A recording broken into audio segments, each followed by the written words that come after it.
Jay, buddy. I've got a confession to make. Yeah?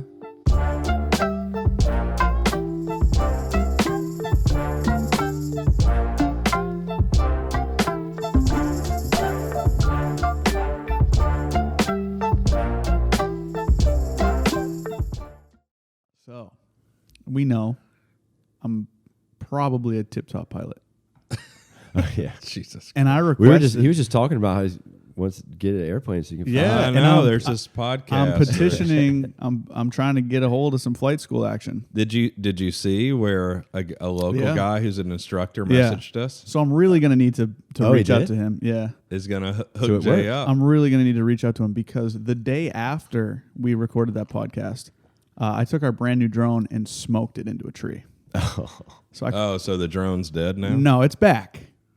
It's back and it works. Are you just taking up for Tommy? Did he crash it? No, he did not crash it. Why I'm gonna take why full in the blame. world did you let Jay fly the drone? He wasn't reluctant about it at all. He's like, "You want to fly it?"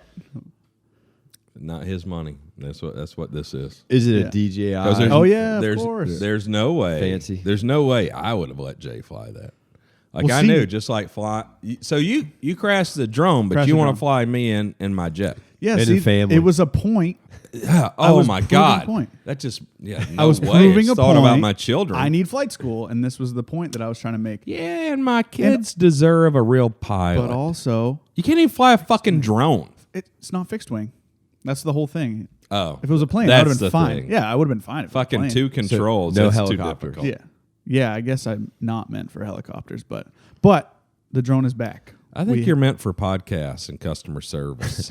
I think you got some creative ideas. Let's not drive the train, my man. You're right. I'm gonna go to flight school anyway, but So someone messaged and said, yeah, there's a dude that Did you said see he's that? Yeah, the only thing that I was curious about was I think he's trying to be the Q pilot, and I can't let that happen. So I'm all about that because he's an actual pilot. So Yeah, but if Thomas, I that go to sounds school- good. You want to fly Thomas with me and this real pilot, or you want me and you to fly with Jay driving this train? Like, what do you want, Tom? Just to clarify here, the day we got the drone, right? Oh yeah, this is gonna be bad. I remember this glorious day. I remember asking how All right. much it cost. So the day we got the drone, it was a good day, you know. great And day. Jay having a bunch of faith in me, right? He's like, "Hey man, you know, if you want any pointers, you know, flying the drone." Yeah, you know, like- it's in my blood. And he's like, it's in my blood. You know, I was in the Air Force, so I can fly. You can fly. I will fly circles around you, and I will willing to bet that you crash it first day. That's what he said to me. And I was like, oh, you want I love how you guys bet with gamble with stuff. my money. you know? And it was Fuck you guys. You know, I let it go. But then, you know, we're out there doing the thing, the promo, and it was a good day. Great day. That's a good video. And Jay has flown the drone before, like for a quick 2 minutes, and it was great. It was great. And I mean, you guys specifically said to me, you can't crash it into stuff. It's You're right. set to where it doesn't do it. yeah, 100% so we heard, should hit yes. the company up because they lied. So we're out there doing the thing, and you know, I trust Jay with most things, right? And he's Why? like, can I take that for a spin? And I was like, brother, yeah, you got this. It's Kevin's. Go ahead. No, it's not. Spin it around the motherfucking tree. This motherfucker, it's in his blood, Kevin. Yeah. He was in the Air Force. Air Force. Apparently, Never heard of it. what's in his actual blood's being a crash test dummy. Now he's just zooming it around for like maybe 2 minutes, right? And not even that fast. And Adam and I and That's where you rein the controls back in, Thomas. see, I just have faith in my friend. You know what I mean? So like, Which I appreciate. It's okay to have faith in your friend. Why? Because he's a smart guy. So 2 minutes in, right? No, so smart he crashed All of a the drone. sudden, we hear this crazy noise where the drone is out of control. And then all of a sudden, you see it just spear downwards like this into a tree, and it just explodes. Like, it is obliterated. The pieces are everywhere. There's like, the arm is just fucking mangled. It is a horror show. And I'm just hearing about this now. And we've kept it. yeah, for- because we were talking about how you just earlier today you just bought a drone, stepping up your marketing. Yeah, efforts. so now we're buying another drone. We're stepping up. No. the So, drone's If back. Jay flies a drone again, everybody gets a payroll deduction of 1 week. So listen, we kept it from you until we got it fixed. We got it fixed, but we wanted to tell you on the podcast What, because it was fucking charity. They just gave you guys the parts because it's in Jay's blood. No, No, Jay- I want nothing to do with that drone from this point Jay forward. Jay I loves love how y'all surprise Kevin on stuff. You're like, y'all make a Fuck y'all. concerted effort to wait and spring it on him. Yeah. He's The- been talking the about drone. this drone this whole trip I've been here. The drone deserves better. He's really Yeah, it That's does what I'm deserve saying. better. Well, I for the think we got to record- check some facts. I don't think Jay was ever in the Air Force. for the record, I did fly circles around Tommy. They were descending circles, but with it worked. a hard stop at the end there. Yeah. How much was the repair bill? $40. Oh, that's it? Yeah. Sorry. Oh, Well, it's we not also- nearly as dramatic we as the also- Star Wars Death No, Star well, we also explosion had to you- pay for a couple hours of Drew's time. Yeah, Drew soldered it and stuff. So Drew, Oh, y'all had to solder? Oh, so one of the engineers that makes more money than me, we had to pay for a couple hours his time to solder your. Yeah, fuck he'll up. bill. He'll bill you. Yeah, he's cool with it. He'll bill he you. had a good time. Yeah, he could have been. Yeah, I'm sure he did, laughing at you, fucking monkeys. Laughing at who? This guy. One guy. Hey, This guy. hey, One guy. If I let my daughter smoke a bunch of weed and then drive the car and we crash, Who's smoking weed? What are you look talking at him! Look at him! Like he visually stinks of weed. He is the poster child for legalized marijuana. don't Like smoke weed. his dad. We've already said this. He's in charge of some drug task force, which is like, hey, give me all your drugs. But he's got the best weed, right? I don't think that's how it all works. the weed. It's not. I saw The Departed. I see the movies. I know how these things work. I don't think so. It's like the evidence locker is probably fucking empty. Can Your you dad get a right now is- DUI for flying or I'm not trying to flying find under out. the Probably. influence? Probably, but I'm The not trying to drone? find out. I know. Oh, that would be interesting because you can get a DUI for riding a bike drunk. You can. Yeah. In Virginia Beach, you can. And what's the difference? Flying a drone. You get some prosecutor. I mean, I've dealt with these prosecutors. I mean, God bless Mandy. I bet she's happy working in another state now. She had to resign. But sometimes, they'll tap dance in the gray areas. No more drone driving for Jay. That's No. that's how it goes. Fixed wing only from here on out.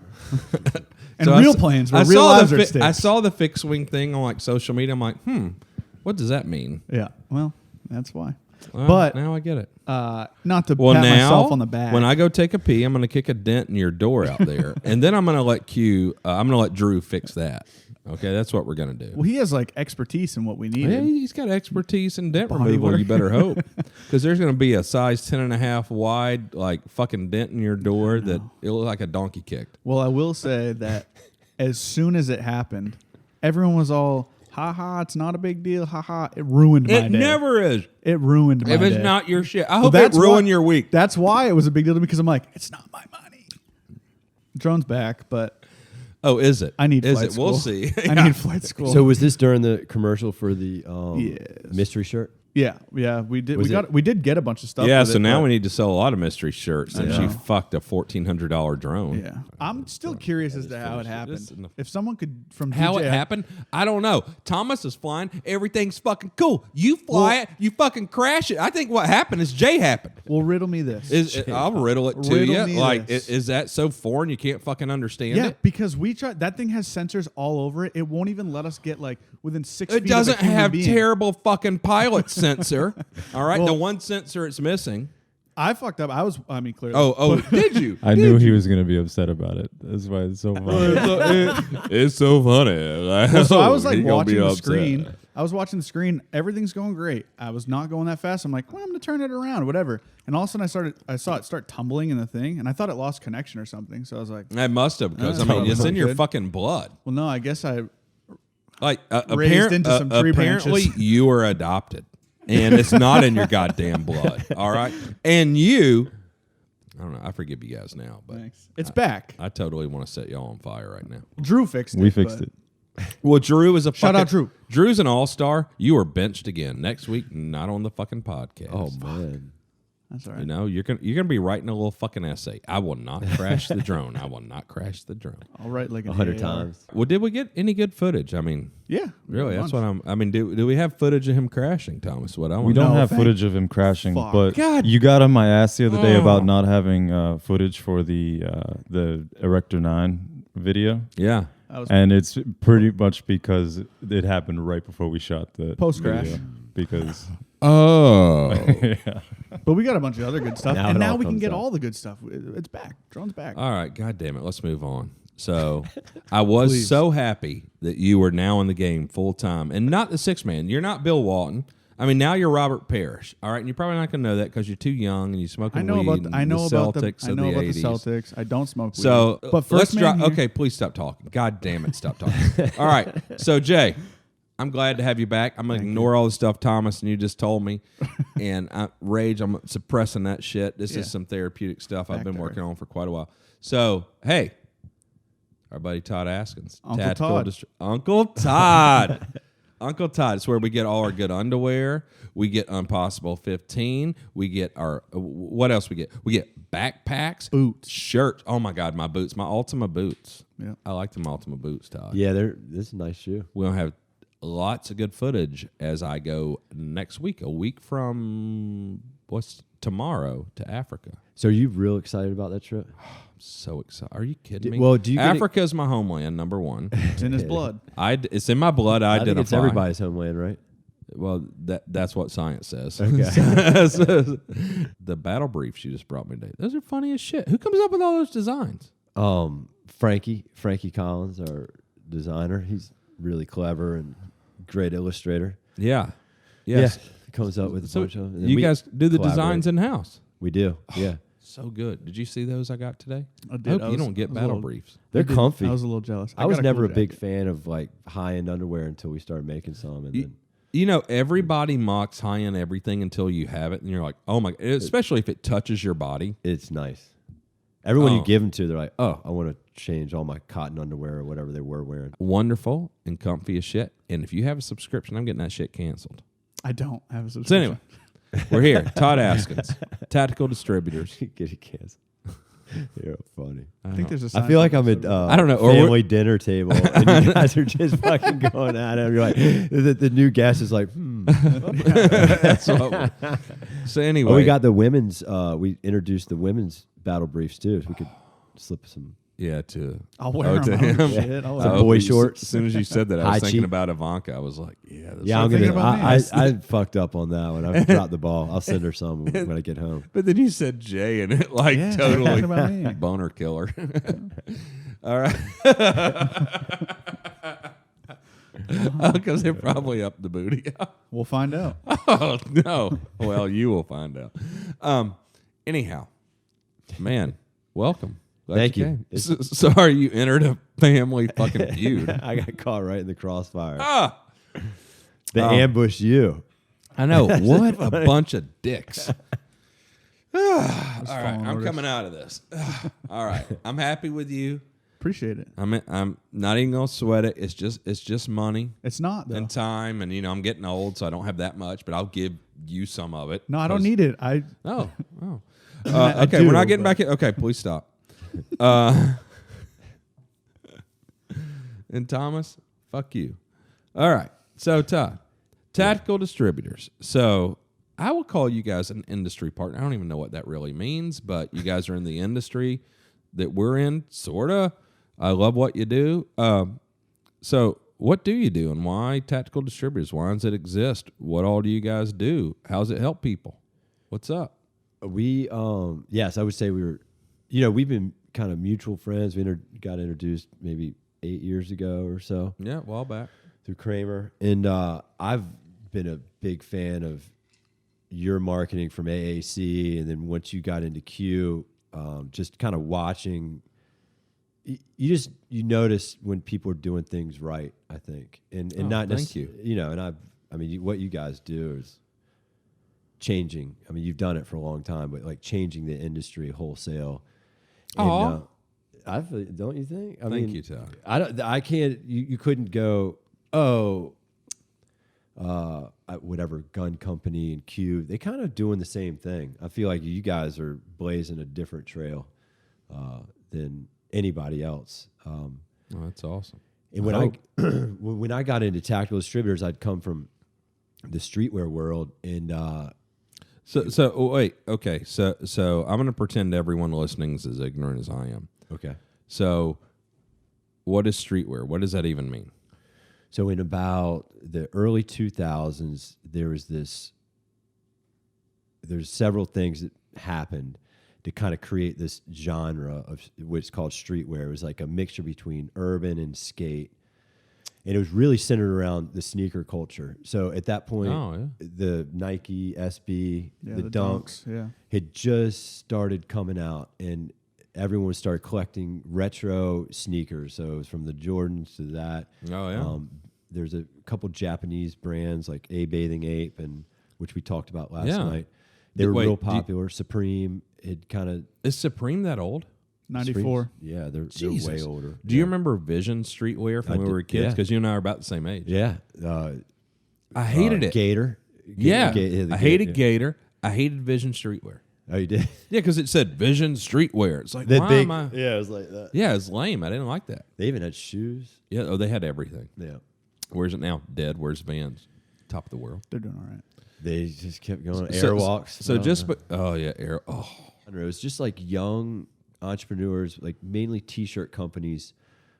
It's very similar to what's happening right now with like the Warm Fuzzies and Kilo. Kilo. It's like all of these cool shit. little brands back then. You know, was in the streetwear. Well, you remember Chad Muska, the skater, Yes, and how yeah. I mean, they still make his shoes. And Jay, you probably know more of that. You can The talk now. Muska. So Muska did. What was the other brand he did?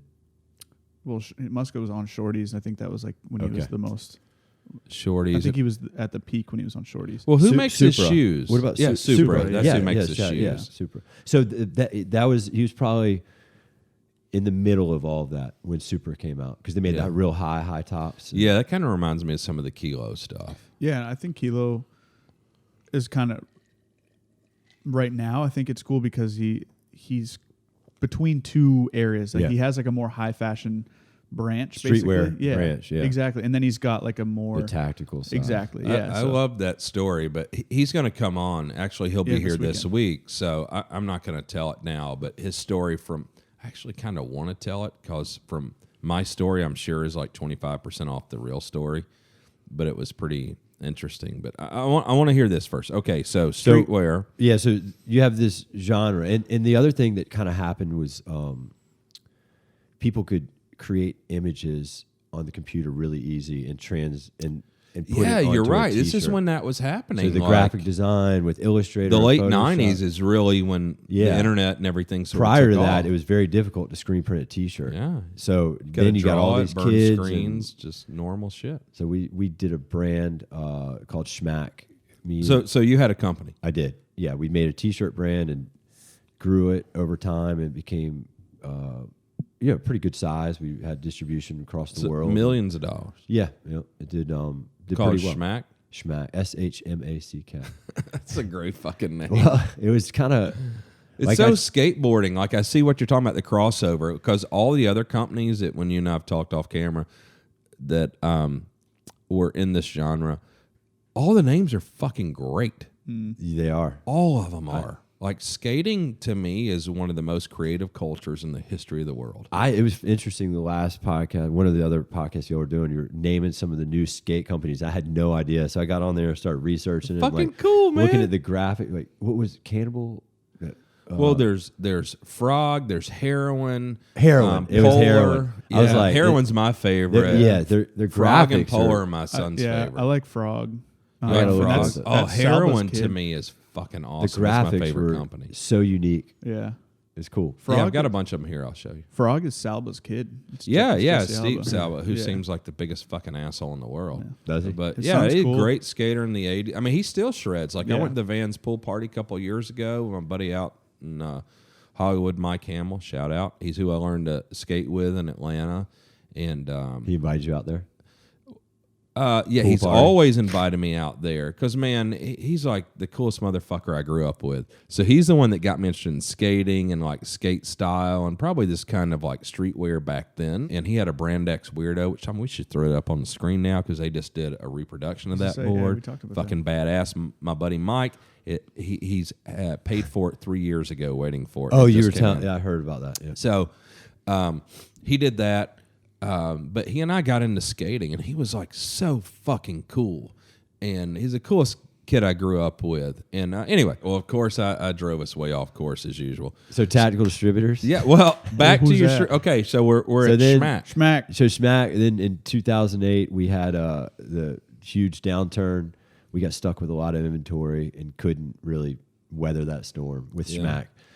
So unfortunately, we sold it. I had some partners at the time. We sold it to our European distributor, and then I was kind of needed a job. And I had a friend, Luke Hillier, which owns ADS, and Yeah, so ADS, it's a big company, does a Atlantic lot of Dive military Supply. Yeah. Atlantic Dive Supply, I think's the name. yep. And a lot. So they started basically probably when SEAL Team 6 started. Oh, And it was later. That was. It was, But yeah. getting stuff to the SEALs and stuff. And But yes, that was their, because they were a dive shop, and they were SEALs would come in and buy wetsuits and stuff, and then they were like, "Hey, we need this," and ADS was like, "All right, we'll figure out how to get it for you," and then just so grew it that. turned into flashlights, all kinds of things. Everything. ADS is a huge distributor of that stuff for a lot of credit card purchases and contracts for the government. Yeah, they got big contracts now. Yeah. It's grown. So They had so Tactical Distributors was a little arm of them doing distribution to mom and pop shops. So Luke and Dan, Luke's partner, were like, "Hey," so the owners of ADS. yeah, they're like, "Would you be interested in coming and setting up e-commerce for what we're doing at Tactical Distributors?" I was like, "Yeah, I need a job. It'd be awesome." Well, okay, So I had no military background, didn't know anything about. So from tactical. fashion, streetwear. So Jay, this is interesting to me because we talk about Warm Fuzzy with Matt. We talk about Mike with Kilo Tactical Distributors. All these dudes. It's like, Well, there's a lot fashion more. sense. You Oh, got yeah, like we talked about like Scott Sasso and like Yeah, Scott. but like that's all the strictly streetwear stuff. But then you got like Berto and those guys at DEF CON, Yeah, which they DEF CON's do. awesome. Yeah, the Vans. so yeah, for cool. Vans. But then they have Bravo Company, which is a bag company that rides that line. And then Berto done photography for all the tactical brands for a decade. God, I love it because it's like I talk about whether it's the Fix or a Ferrari. If you have something that's built for fucking speed and to be badass, like it can also be aesthetically pleasing. I think the two worlds is so not. So we were trying to do this Anti 10 511.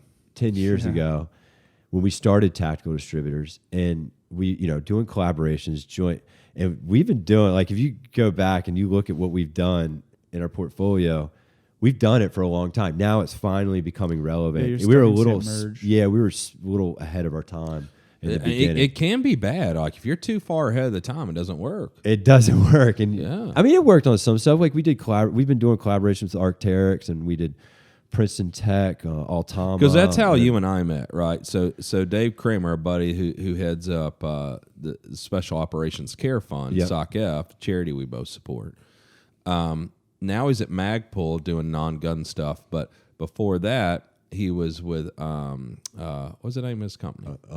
Uber Group. Uber Group. Yep. And so they're repping Solomon, Arc'teryx. Sunto, Arc'teryx, all these brands. And is that how he and I are from the same town? But That's how I met him. He showed up early on in Tactical Distributors, gave his little dog and pony show, and then I was like, "How much is that?" And he's like, so I remember him sending the order form in, and I wrote up an order, and I was like, "That's $50,000, and we're not probably getting 15 boxes of clothing or 10, because Arc'teryx is so expensive." so expensive. I was like, I don't know if this is going to work for Tactical Distributors. We were one of the first e-commerce companies to pick them up, Yeah. Arc'teryx Leaf. And Yeah, because Arc'teryx before that is really just like REI or something. It was, I guess. yeah. So Dave started really pushing it into special operations and more of a technical. he is the perspective. reason, in my opinion, that, I mean, him and his team, but David he's the man. He's the man. He's the mayor. He's like incredible individual.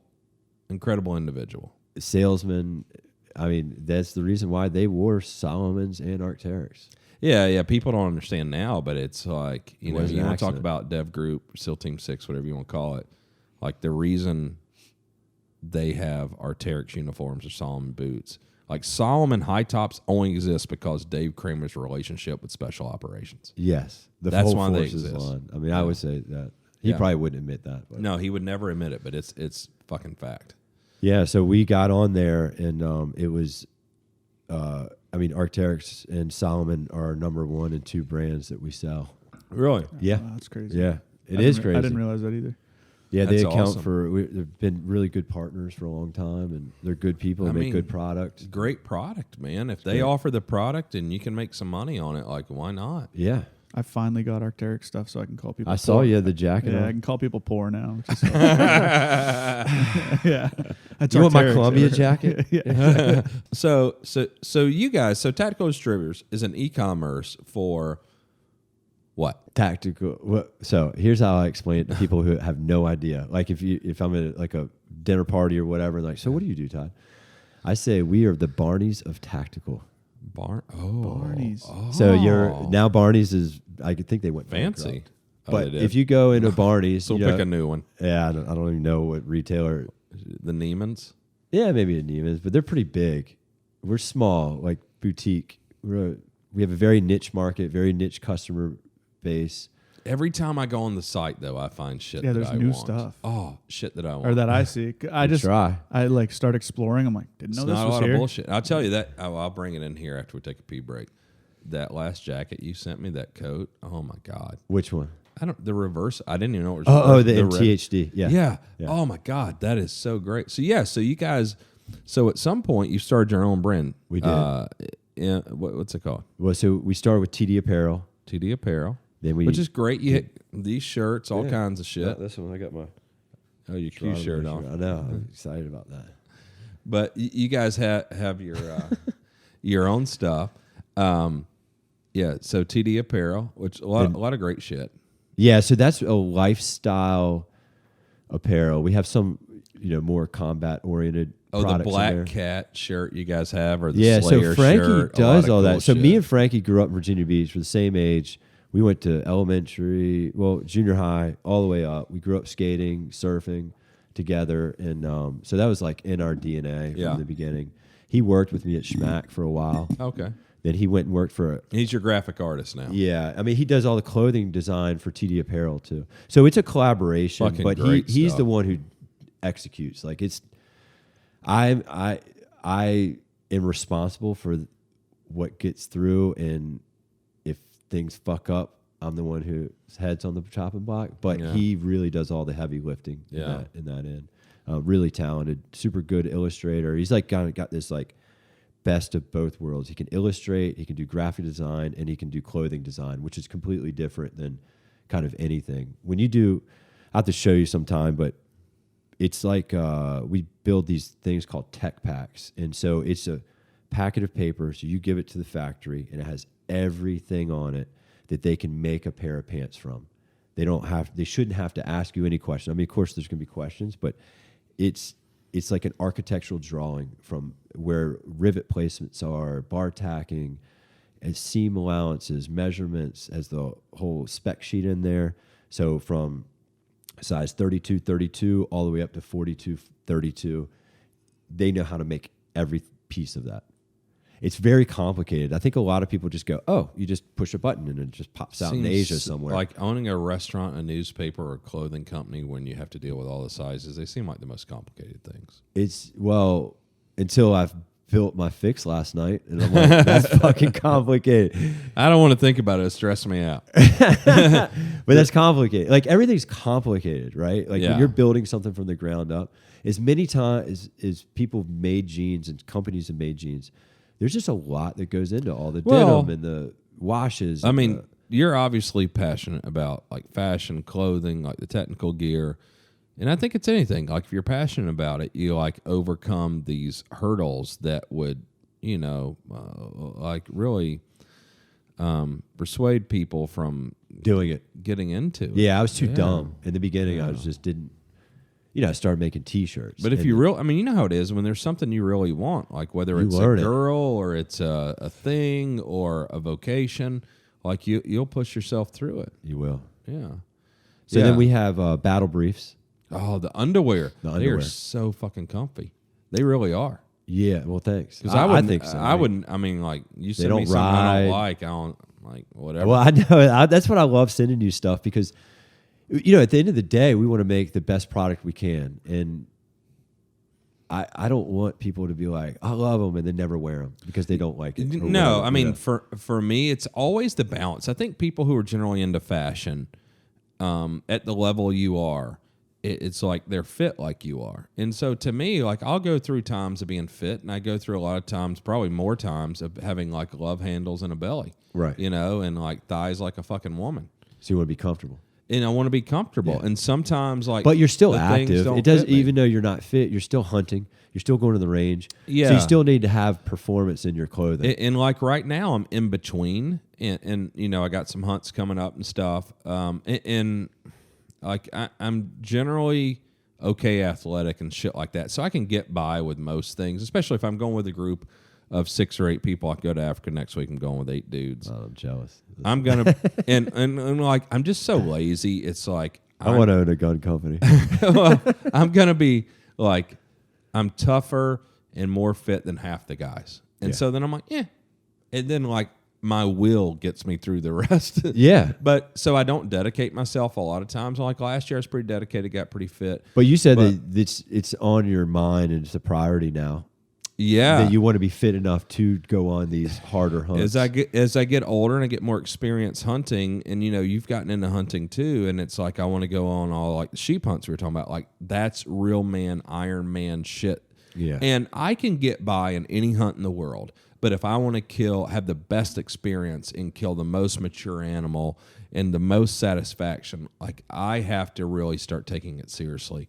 And you know, my diet, my exercise, but you know, sometimes I get like the pants, like when guys like you design shit, it's like made for dudes that are fit and look good and everything, or they feel good. And sometimes like I got like a big ass and love handle. Ours aren't necessarily. We had to accommodate. I don't design for me. I don't. A lot of the stuff I don't. It's just not my style. I'll get it altered to fit me, you know, because I wear the skinny pants like Thomas over there. Yeah, you guys are the skinny jeans. I hate skinny jeans. But your son, I mean, now the kids are not wearing them, so it's going to No, they wear back. the 90s baggy shit, which know, I the also hate. I Jenkos hate the big Jenkos. You're and just I hate like, the give me some skinny jeans. 501s. Just standard fit. I wear want to Dickies say it was only. like 550s, but maybe those are 511s. I don't I mean, not 511. but 5'11" tactical. You're a big 5'11" guy. Huh? No, Levi's 511. But you know, with the pants, oh my god, those tiger stripe pants you sent me, The those Neptunes. those things in the summer, those are the best. Like they're ventilated, they're thin, they feel so fucking good. I love those things in the winter. I don't wear them in New Hampshire because it's fucking cold here. Yeah. But oh my god, that coat that you just sent me, or that jacket, it's all I've worn the last 2 months. I love it. It's good. You know, and it's cool because we talk about Arc'teryx, and you know, you have to buy Arc'teryx and you have to buy drones because you crash shit and you're an asshole. Correct. I get free shit, and I have dozens of Arc'teryx articles, and I tell you, having something that high quality, like you understand, because I never would have purchased Arc'teryx. It's so expensive. When they start giving me shit, I'm like, oh my god, all my hunting trips nice. are better. When it's freezing and it's raining, I'm like, fuck this, It's let's stay out and fucking kill quality. shit. Yeah, and so you get used to that, and it's great stuff. But yeah, I want to be comfortable, man. But I tell you, those battle panties you sent me, and the jackets and the shirt. Yeah, So that great jacket stuff. is another brand that we started a couple years ago where I was telling you about last night. It was MTHD. Method or what all is it? stand Mountain Tundra H2O Desert. So it was all the different places you can encounter in the world. And we wanted to make a clothing system that So a layered system. a layered system. So it's 5 layers that you can be comfortable basically anywhere. I mean, the layering system is not new. It's No. like Gen 3 Equix in the military. They had that. I think it went up to 9 layers. But it's just basically having a foundation all the way up to the shell Yeah. for protection and comfortability. And so we use premium materials in that. We hired another designer, Layla. She's amazing. Yeah, you're telling me about her. She's very good at technical apparel, and she's good all around. She's really kind of got her act together. Well, she's organized. That coat that you sent me, so Arc'teryx wise, that would probably be a $500 or $600 coat. Yeah, like it's kind of comparable to the Atom, I would say. And so that coat from you guys is how much? I think $350, And you know, for me, and it's like, reversible. So you which get I didn't two even in know. one. I just love that it was bright on the inside, but it's comfortable. And you know, I'm not an Abercrombie and Fitch model anymore, Jay. I mean, you would know. But it's a good fit. It's an athletic but still comfortable fit. It's a fit, and it is fucking cold in New Hampshire in the winter. don't If know anybody how doesn't they'll do know, like, get a little globe out, see how far north New Hampshire is. It's far. It is. I mean, we are like, I can walk to Canada. It is so. It's true. I can. I didn't say jog. You could. Yeah. So we're a few hours from Canada. Is that fair? That's very fair. My little maniac. We're fucking. Yeah. But it's beautiful now. It's so beautiful, but it is cold in the winter. That coat, oh my God! A t-shirt and that jacket. That thing's fucking awesome. That's all you wear here? Yeah. I'd have to do a little more than that. Yeah. Well, my parents didn't raise any daughters. I'm narrow, man. Yeah, narrow. See, a little bit of that body fat helps me out. All right, so you guys launched that brand to have like your own. What's the purpose of that brand for Tactical Distributors? So we talked about direct consumer brands, and like what that is. And so direct consumer brands allows us to make a better product at a cheaper price for our customer, because we're fronting all the R&D, the money, the design, and we don't have to have that extra layer of retail dollars in there. Because that's usually like 50%. It can be up to 50%, yeah, or 100%, I guess. Yeah, I know. Always well, you look at it like if you take the price, they doubled the price for retail. Yeah. So I know Kuiu, which is a great hunting brand, they make great product, and that was their approach because they came from Sitka. And they just said, "Oh my God!" So if we build like the greatest jacket in the world, it's $1,000 because they want to mark it up. They want 100%. Yeah. So if we can build a jacket and sell to you for $500, it's the same thing. It's the same thing. You get, and that was a great approach. Yeah. So great approach because I mean, that's the thing. Like I want my retailers to make a lot of money, but if you're a consumer and you love product, whether you love the technical clothing, you're into climbing, hiking, hunting, whatever. Or you're into guns. And Tesla did it with cars. Tesla going direct. And it's kind of the wave of the future. I hope so, because like traditional distribution sucks. But it's like you really, as a consumer, like you don't want to give me more money. And like you're not giving it to me because I want a bigger house. Like you give it to me for the companies that push innovation, whether it's QU or it's Q or it's Tesla, because that money, rather than going to our distributors or more money to retail, goes to the manufacturers who fund all the fucking innovation. I mean, that's what you want. And the retailer, there's a reason for it, right? Yeah. And I'll give you a couple instances. One is like I got into archery about 4 years ago. Yeah. You need a good retail mom and pop brick and mortar store you can go to and learn because I didn't know anything about archery. So me doing research on the internet was futile. I mean, it's just your mind. It's just like doing research on a gun. You're like you can spin out of control. So it was nice to go in there and to have somebody, and then now I can go get it tuned and somebody that you trust. And so that's what you're paying especially for, with a bow, because there's so much. Like if you don't have the equipment, you can't tune your bow, you can't restring it, all this kind of shit. All this stuff, right? But you know, I want those. I mean, we're a retailer, so I love retail, but there's also a place for direct consumer in there as well. Well, retail is great, and that's who you need to go to, and that's who I want to support is brick and mortar.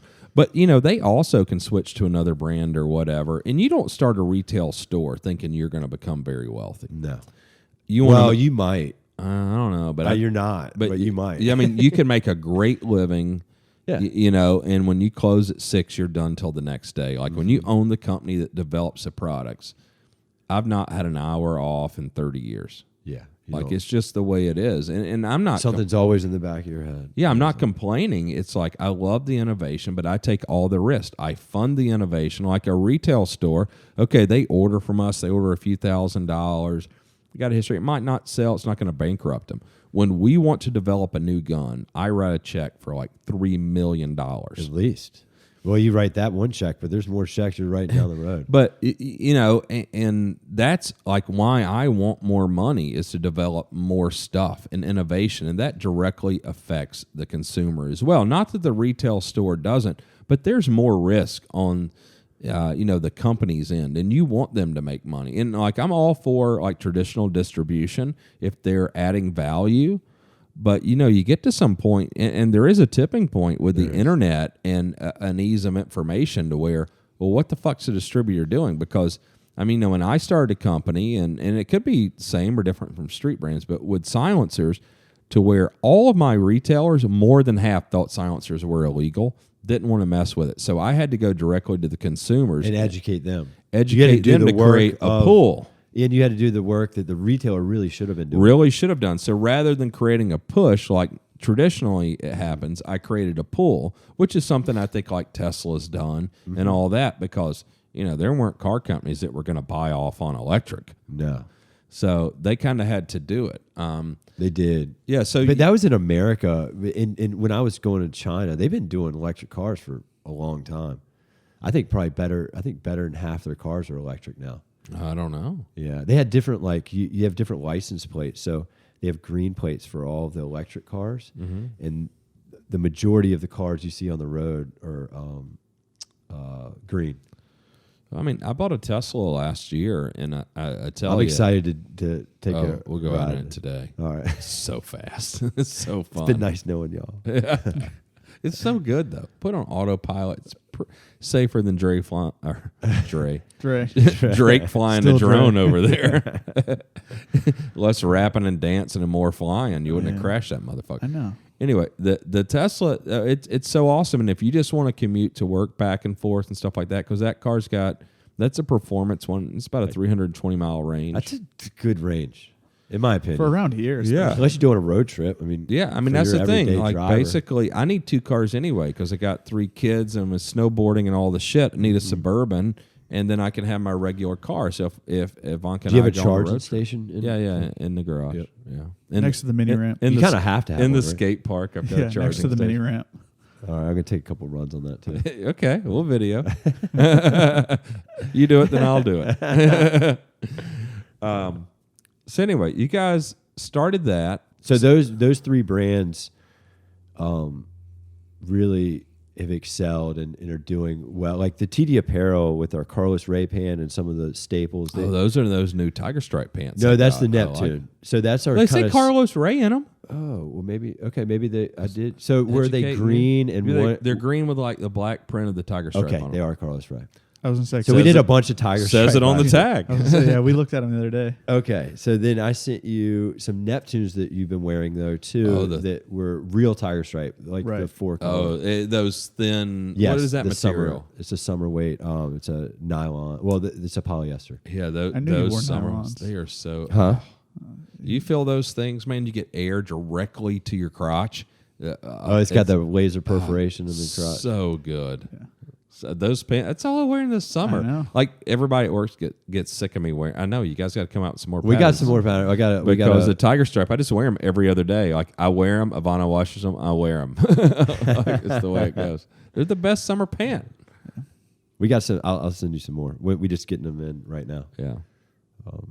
But yeah, it's been good. I love it. I love what we do. I think that we're making a difference in the market, like you talked about.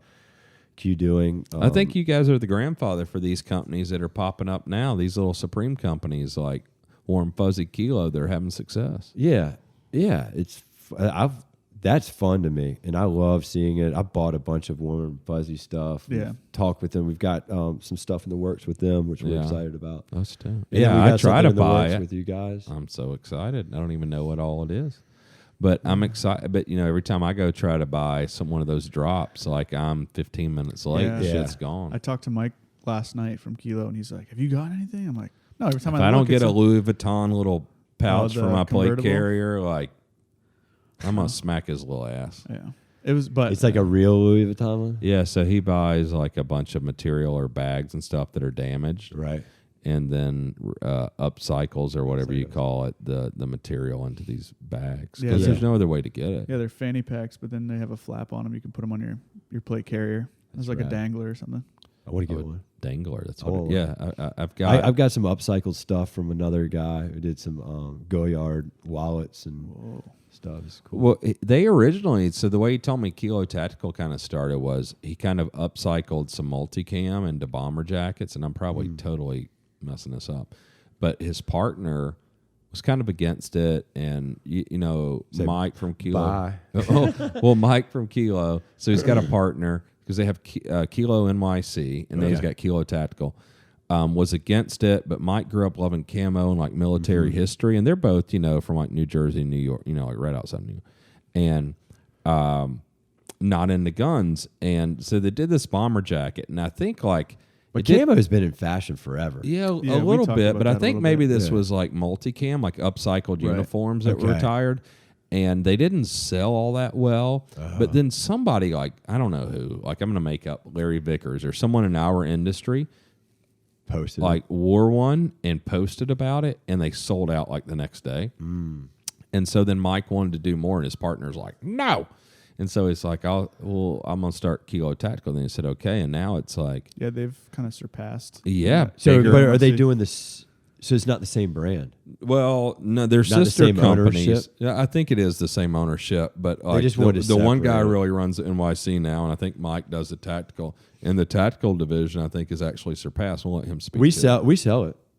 Yeah, I mean, it's on our site. And I try to buy it, and it all sells out. But he's doing more. But it's so cool. Like that's what I love about like you who don't have a real history with firearms, or Warren Fuzzy who does. But Mike with Kilo Tactical, like I don't even know that he owns a firearm, but he's embraced it. And now this wouldn't have worked 20 years ago, or embraced by the community because our demographic has changed. A bunch of people our age grew up skating, motocross, BMX, all this shit, and it's cool.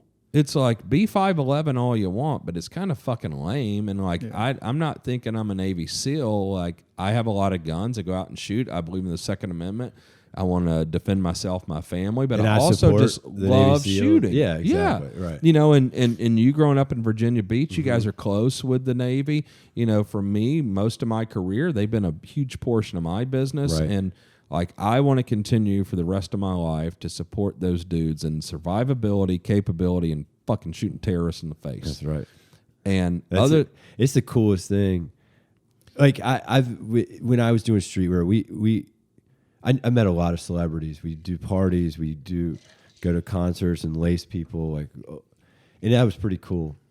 But when you meet some of the guys we met down at the SOCF event, and you hear the stories of what they did, and that that you saw those news reports. It's like being in front of royalty. Like it is. Right? For me, I mean, it is way more interesting than somebody's a fucking actor. I feel like, or a music, musician, or I mean, not to say that. Dude, fuck musicians, I know, fucking drone crashing, fucking losers. Just the weed bassist. smoking wannabes. The singers are pretty cool. Yeah, singers are great. But I mean, you're right. What happens with that? And two, I think it's just cool. Man. I think probably you and I became educated in that is you're like, holy fuck, this guy was like whatever, shot Bin Laden or one of the 8 guys that claims it, or the guys on that raid, or he's the guy in that story. Like anybody, and you hear these stories, and it's like he's just a cool fucking dude. This is a vocation, but he also loves motocross. He loves skateboarding. He loves the same movie. He's just a dude, and it's like somebody who's exceptional and has this extreme will and goes and does this fucking thing. And how great it is for our country, and that we get to participate in that. Well, and it's the sacrifice that he's doing, because he's not fucking making millions of dollars. No, they're making shit, which is a shame. His life and his body on the line, because I'm not saying that he's just doing it for our freedom. That's one part of it, but he's doing it because it's like his will to be free, and it's so cool. And to be about it. You know what I think with a lot of that is I think a lot of people, you idolize someone and you forget that they're a fucking person. Yeah. And to me, for a huge part of my adult life, a lot of these guys in the 2 or 3 units that we've all supported, that, we were at SOCF this weekend, that we all, there's 54 of them there, and their wives and their families, but guys that we've known for years. They're regular fucking dudes that do this job and they have flaws like the rest of us, which is a great thing. Like SOCF, takes up some slack, and whether it's problems with alcohol addiction or marriage counseling or PTSD, like traumatic brain injury, all these things that these guys get out and do.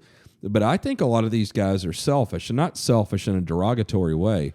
But they are fucking badasses. They are, yeah. They would be great at anything. And they want to be in the themselves. military. They love the country, but they also want to fuck people up that want to destroy our country. We need people like and it's just something they're fucking. I mean, most of them, it's just something they're fucking given to. And they didn't set out to think like it, and you know, and for us to think, you know, somebody wins the Medal of Honor, they can't have a basic problem like a divorce or alcoholism or, you know, some kind of dependency or comeback. Where there's CEOs and, you know, whoever, there's plenty of people that have all those problems in just regular Yeah, life. I mean, you think when we excuse like President Clinton or, you know, you name them, like people who are in leadership positions, and we're like making an excuse for them. Like these are just, they can't think or give a speech or oh my a God, press so conference. terrible. Walk up fucking stairs. Which poor guy. It's like I feel bad. I for him. can't stand him. And like when he was younger, I probably hated him. Yeah. But now that Biden's old, I just look at him like my like your my granddad. grandfather. I know. It's when sad. He had dementia, and then- it's like he has yeah. to wear a diaper, and he doesn't. And know who everyone's he like is. pushing him to go to the party. You're like, you know, you're going. Yeah, You're like, you have to do And they this. like feed him Adderall, and then like you send it. Like we'd never let my grandfather at that age walk up those stairs by himself. And there were a lot of great memes from that thing. But it's also like fucking sad. It's sad. Like it is. I mean, who would you like? Would Tactical Distributors or Q let someone that's like 76 with dementia run your company? Like, fuck no, you we're wouldn't. small as shit. I don't know. This is a country. Yeah. What are we thinking? Well, I don't know who's ruling who. But I don't know. Yeah. Well, what else you want to talk about, Jay? You want me to run this motherfucker? Well, no, just to kind of, well, you guys kind of talked about it before too, as far as the kind of the merging of the streetwear stuff with the gun stuff, and you kind of brought up 511 stuff too, and just talking to the, like you brought up the guys at SOCF, and I think that a lot of people, like you said, idolize those guys and really respect those guys, and so I feel like they do the ultra tactical shit and wear the 511, all this stuff to show like, I like what you guys do, I'm in that same group of people or whatever, and like I don't think any of us are like that. Like clearly Q is not like that. Like you wear flip flops and those Neptune pants every day, and like Yeah. it's kind of I mean, the real story is so do most of the dudes. right, and that's the thing is like those guys aren't gonna give you props for your 511 shirts and shit like I don't know. I've seen a couple people, like whenever we talk about skating or music or art or whatever on here, there have been not a lot of people, but just a couple people being like, I saw someone on the Talent episode watched it for like 3 minutes and said he clicked out of it, and it's like people responded like, you should have watched the whole thing, like it was really good, but it's just like you like what you like and that's fine, but don't tell us what we need to do. Yeah, don't force it or think. or pigeonhole you. Yeah, I don't Right. like that. I think whether it's fashion, it's art, it's music. Or life.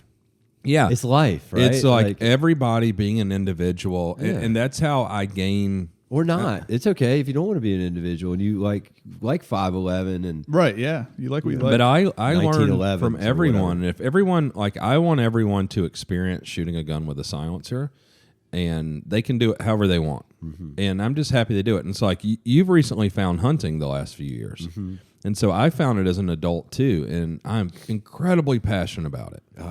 it eats me up. That's all I think about. I mean, a lot of. You know, and so for me, if you want to bow hunt, you want to hunt with a spear, you want a high fence, you want to, you know, whatever it is, I want people to be interested because that's how conservation happens. And that's something that we can share. I don't want anybody, even at work or my personal life, that's just like me. Like, I want to learn from other people. And I think everyone is my superior in some way. But with hunting, like, how the hell did you find that? What got you into it? And why are you addicted to it like I am? I kind of, I wouldn't say grew up because it maybe early 20s started duck hunting. I had a couple buddies that their fathers duck hunted and did waterfowl hunting. We come from like the Chesapeake Bay area as part of the Eastern Flyway. So there's a lot of that there. There is, and there's a lot of history there. My grandfather actually used to, but my dad didn't. And anyway, so I would go with them, and I liked it. I liked the camaraderie. I didn't really care much about eating ducks. Like, we would just make the typical, like, take the jalapeno and cream cheese and wrap it in bacon. They were delicious, but I'm the same way. I love doing that within that experience, but I'm not craving duck on a daily basis. But we go shoot them. Like, I can't wait to do that. Now I'm deep into it. Like, I try to keep ducks. I freeze them. I pluck them, keep them whole, and then I'll eat them, throughout the year. But anyways, so I liked that. And then I got really into tactical. So when I got into tactical, I was like, I cannot just sit on the sidelines and pretend that I know what these people are experiencing. So I tried to immerse myself as best I could. So I bought a pistol. I had a friend who was a SEAL. Yeah. We used to work out together, and he probably half the people there where you live were. But he was like, took me under his wing, and we went and shot SIGs because that's what they were using at the time. So I ended up buying a 226. I bought a that's pistol. a SEAL pistol, yeah. It was awesome. I took a couple classes, and I was like, I don't like this trigger. I'm slow off the start, so I bought a Glock, and it got me. He was really fast at it, but that's all they trained on. But if you don't train on that, it was a double stage. It's a two-stage. Yeah, for the first shot. Yeah. Oh, the double action. Yeah, so it's a little harder for that first pull. You can look at me. Gun guy. I'm sorry. I'll probably fuck Well, I'm you just up. I'm just like 4 drinks in. I knew what you meant though. Yeah, double action for the first shot, single. So then I bought a Glock, and then I started taking a lot of classes. So it kind of like Chris Costa, Sheriff of Baghdad. Go to all these. Oh, John McPhee. Yeah. I took a 5-day class with him.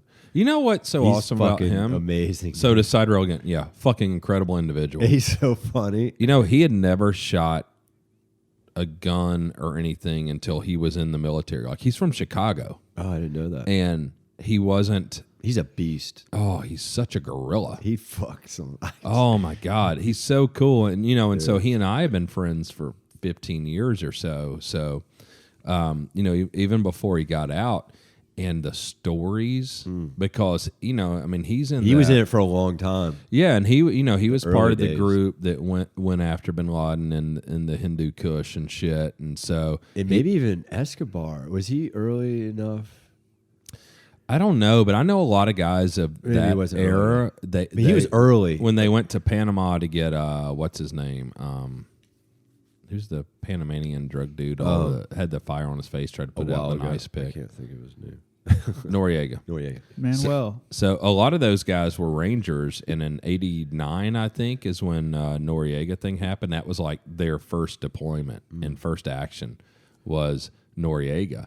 And so long history, but it's so funny. I got talking to him, and he's very famous outside of the unit within the industry, but also within the unit because he did a lot of stuff like solo, deep on his own. He tells those stories where he was walking by himself on these goat trails or and jumping in a car. just like a fearless motherfucker. And he is who he is. And then it's funny because talking to him, and he can like really fucking shoot and stuff. And as he and I became friends, he'd tell me stories about different things and things that he had done. He does his Thursday.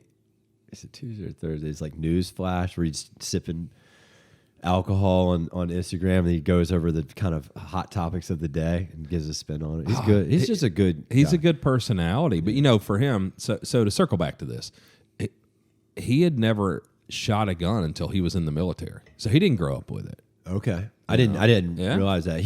When I took a class from him, it was Raven Concealment and Aries Gear Belts. They hosted this thing up in Ohio. It's kind of an industry. Yeah. And we did a lot of different stuff. We did CQB. We did like 200 yard with carbine and kind of taught you how to do that. We did pistol. But he used the Coach's app, which this is the first time I ever saw, is where you basically hold up an iPad, video. Sorry. That's all right.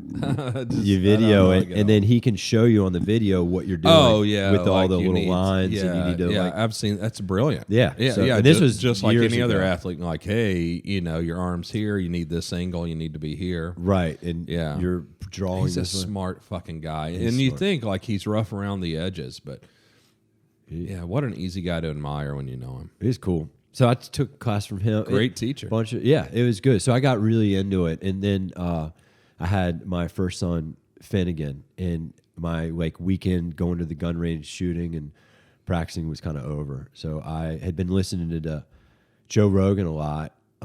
Yeah.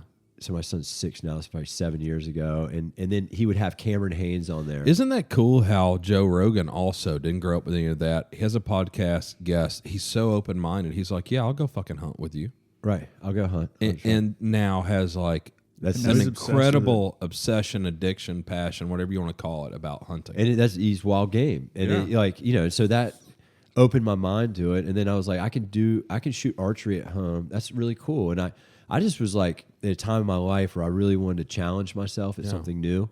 And then I bought a bow and I did that. Yeah, I mean, like midlife. I mean, not even midlife anymore, but yeah, around 40 when you start thinking about all these things and you're getting older and like, what the fuck? I want to teach my kids, like, go hunting and camping and kind of more. Yeah, of the even outdoor. this like primitive thing of, oh my God, you know, I need to be a man. I need to be able to hunt and cook, like build a fire, feed my family, like Armageddon sort of weird shit. Or just, I think it's primal instinct. I think it is too. So that's how I did it. So Joe Rogan got you into it. So it did. It's very funny that way. Who's that? so awesome. Never heard of her. Guy's got a little podcast. He's been influential in a lot of different things that I've probably changed my life towards now. At least him or some of his guests. I really enjoy his like open-minded. Like even my open-mindedness, the little bit I have, has been influenced. I mean, his is more open than most. But I will say, I mean, you know, no surprise, he's the biggest podcast in the world. That he's influenced so many people. I'm really that gives me hope for our world that he's the biggest podcast because he's like, he makes sense. He's a realist in a world that fucking doesn't make sense anymore. Yeah, you know, because I super admire him, and I think he tends to be incredibly liberal, but he's also like very honest, and he's a realist about a lot of things. Yes. And the idea of you just take, you know, this doesn't have to be a political thing. It's like, okay, here's one part of life, for instance.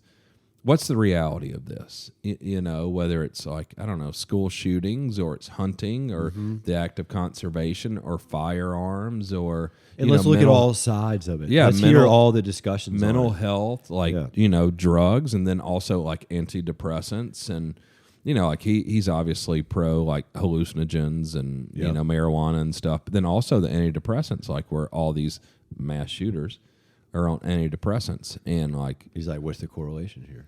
Yeah, it's like maybe, and I love the real talk, like get off your fat ass and work out a little bit. And like maybe, you know, you're not going to be depressed. And maybe so.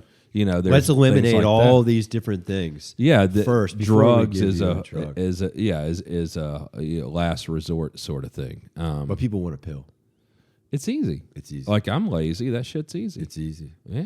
I mean, to me, I know when I work out and I get fit, I don't like it's the best feeling in the world. And you know, and like I drink every day. Like you know, and that's probably self-medication. But also, even when I'm incredibly happy, like I'm in a great space in my life now, and I'm happy and I've got a positive outlook on everything, and I still like to drink every day. And I know like you but you're that's sober. But that's not it's okay, right? Like it's okay if you're doing it in moderation. Yeah, for me, I'm not doing it, you know, and I've been at times in my life where I would drink to, you know, to self-medicate. Mm-hmm.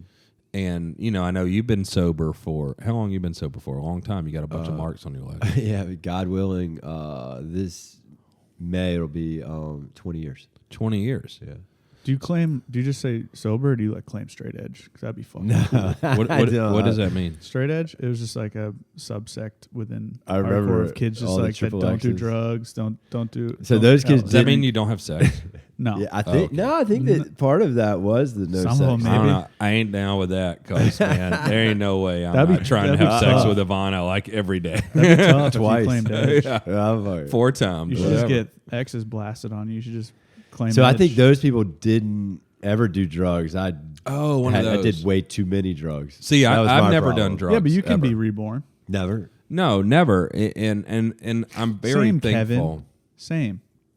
Whatever. That hair tells What do you another story. like weed? You've never Never smoked weed. LSD? Never. Now I will say this: so That's so crazy well, to me. well, also, you know, there's your life and there's my life, and with my life, like I'm 7 years the youngest. So my older brother, who I idolize in a lot of ways, when I was 12 and 14, I watched him have heroin overdoses. Yeah, that's, And it was very impactful in my life. I can imagine. And I thought he was going to die twice. And I would imagine throughout your life you've probably been around a lot of drugs too. probably, yeah. And I know to some degree, but you know, like my friend, I was just very, very fortunate. Number one, you know, like I can't stand my fucking brother, but it breaks my heart, makes me want to cry now thinking about him, like overdosing when I was a kid. Yeah, it's you know, tough. fucking calling 911 and shit. I can't even imagine that. No, so I think it like affected me a lot, but as I got older, it's just I was fortunate. My 2 or 3 real close friends, like we just didn't get into drugs and shit. Yeah. And I think a lot of it has to do like with peer. I mean, they say peer pressure, but it does. It's like if you're in the group that's skateboarding and doing healthy things, then you're doing healthy things. Yeah, and I think I just got lucky in that way, but I think I was around it a fair amount, like drinking like everyone is when you're in high school or whatever. Smoking cigs. Yeah, and then cigarettes and then weed and whatever. But, like I was so fucking scarred from watching my brother that, I was just like, fuck you, I'm not into that. That's great. Yeah, so because you have an addictive person. I don't know you that well, but I would say that you have a pretty anyone addictive, like you or me, we have it. We got it. So all I needed was just the ingredient. Everything else was there. I just needed just this last ingredient, and then I was a fucking junkie. Like it was just like fast. It just happened. It wasn't like I slowly, took too many pills for too long, and then I, had a habit of something. It was just like, I mean, I think too. Like if you would have found it, and you'd be like, "Fuck, this shit's good. I want more." Well, I mean, you think I had $1 million in cash when I was 21. That's crazy. $1 million That's so crazy. in cash, living in a house I was paid for. There's not many kids who never did drugs with that situation. I had a safe in my living room that had $1 million in cash in it. Dude, you just I open never it, went like, below throw it. I wasn't. No, it wasn't like that. I was never comfortable without having $1 million once I had $1 million. So I drove a 10-year-old Nissan Stanza. I lived in an $89,000 house, and I had $1 million in cash in a safe in the house, like a fucking drug dealer. That's so rad. All I did was buy UFCs, and I went to eat where the fuck I wanted, which was generally like Applebee's or, a few years later, maybe Ruth's Chris. And all I wanted to do was work. Like I was so passionate. So I can see my addictive personality. And I love alcohol, and I overdrink occasionally, and I fuck my life up. But I also, the thing is, where I think a lot of people would stop or they have to for some reasons. Like I've also been so fortunate for so long. When I get myself in trouble, I can pay to get myself out of it. Like I don't go and, I'm not like drunk driving and Yeah, but there's a difference. Like I don't know what you only know what you did. I know plenty of people that have plenty of resources that are ends up being alcoholic. At some point, you can't pay it off anymore. At some point, the repercussions happen so much, whether it's family, loss of family, health. And I've had it. But, also, I didn't drink till I was 30. Oh, wow. So I didn't drink, and I've never done drugs. And, and I think it's like probably, and I probably am an alcoholic. And it's probably like everyone thinks they can control something. But to me, I'm conscientious of those things, and I want to improve. But to get back to what I do, it's like right now, I don't drink less than I did when I was very depressed. I went through a hard time when I was getting custody of my kids and things weren't great. I was very depressed. I've always known I've had a better life than, I felt like I deserved or most people get to have. Like I've always felt very fortunate. But I wanted to be depressed for a few years, and I was. And now, like, I do not want to be, and I still drink, and it's because I fucking love it. And, and I'm not, like, angry, or I'm not, like, hurting inside. Like, I think we all go through shit. We do. And I don't think mine was extraordinary to anyone else, and I think I've, like, lived kind of an extraordinary life. I've been super fortunate.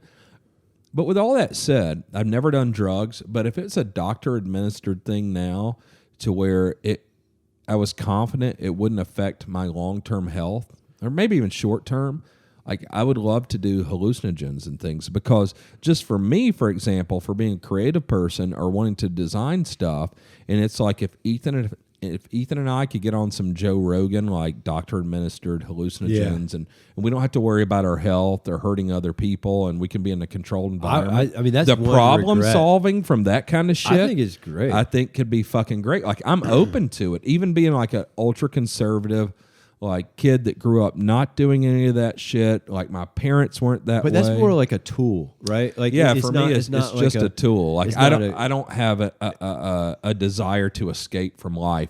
Like I want to expand my mind beyond what I can do in consciousness to try to solve some problems. Because have you done meditation? Yeah, I do some meditation. Okay, because that kind of helps expand your mind. So you know what? Even for me, if people think about this, so like I'm not smart enough to have invented a lot of things, but I've patented a lot of things. I've improved a lot of things, and whether it's me or me and a team.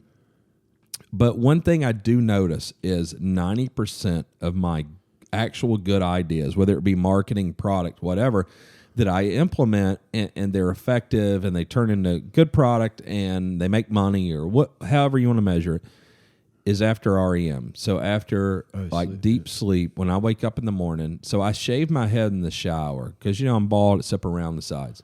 And I shave my head in the shower and I take 30-minute showers because, I have to shampoo and condition my beard.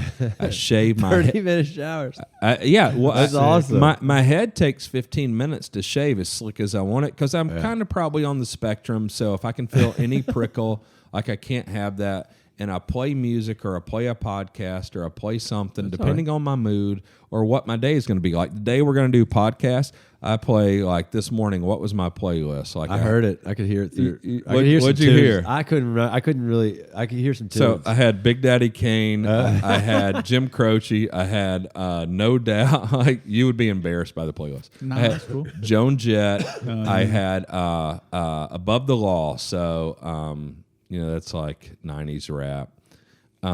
Like George Thorogood. Who Do You Love?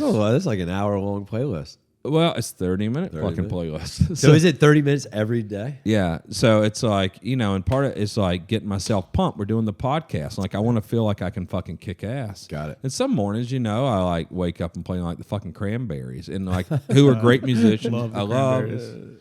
But that music like either makes me depressed or want to fucking shoot somebody. Yeah, That's good for you though. Sometimes. Sometimes it's the mood. So I do that. So I got to shave my fucking head and do all the other shit, and then it's like kind of where I meditate.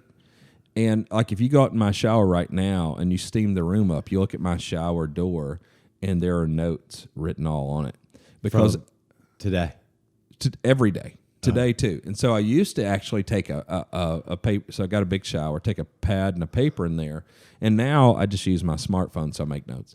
But I go in there, you get a lot of, and as I relax, and I think probably the REM, my deep sleep, like it's the only time I like really relax and I think through some real issues.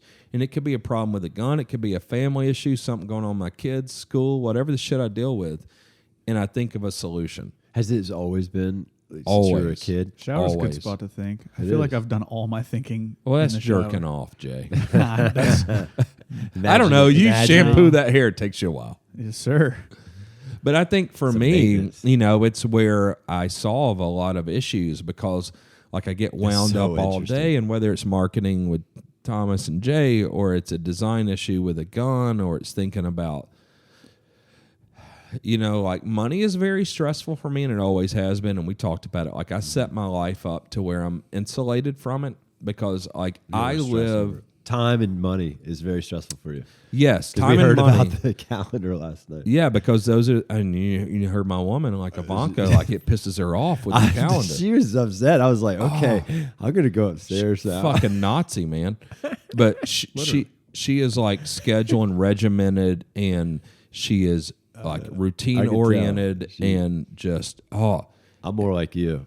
Yeah, and she's an incredible human being, and her coming into my life over the last couple of years, it's very strange to her because like I'm a child in a lot of ways. Like I don't handle many things myself, but I have an assistant, I have a personal attorney. But you do handle it. You're just not you're handling delegate. it. You're handling it by delegating. Yeah. So it's being handled. It's just you're not having to do it yourself. And for most, and like I've given up a lot of money the last 20 years, but what I have bought myself is a lot of freedom, and freedom even for myself, like my mind and being critical and stress.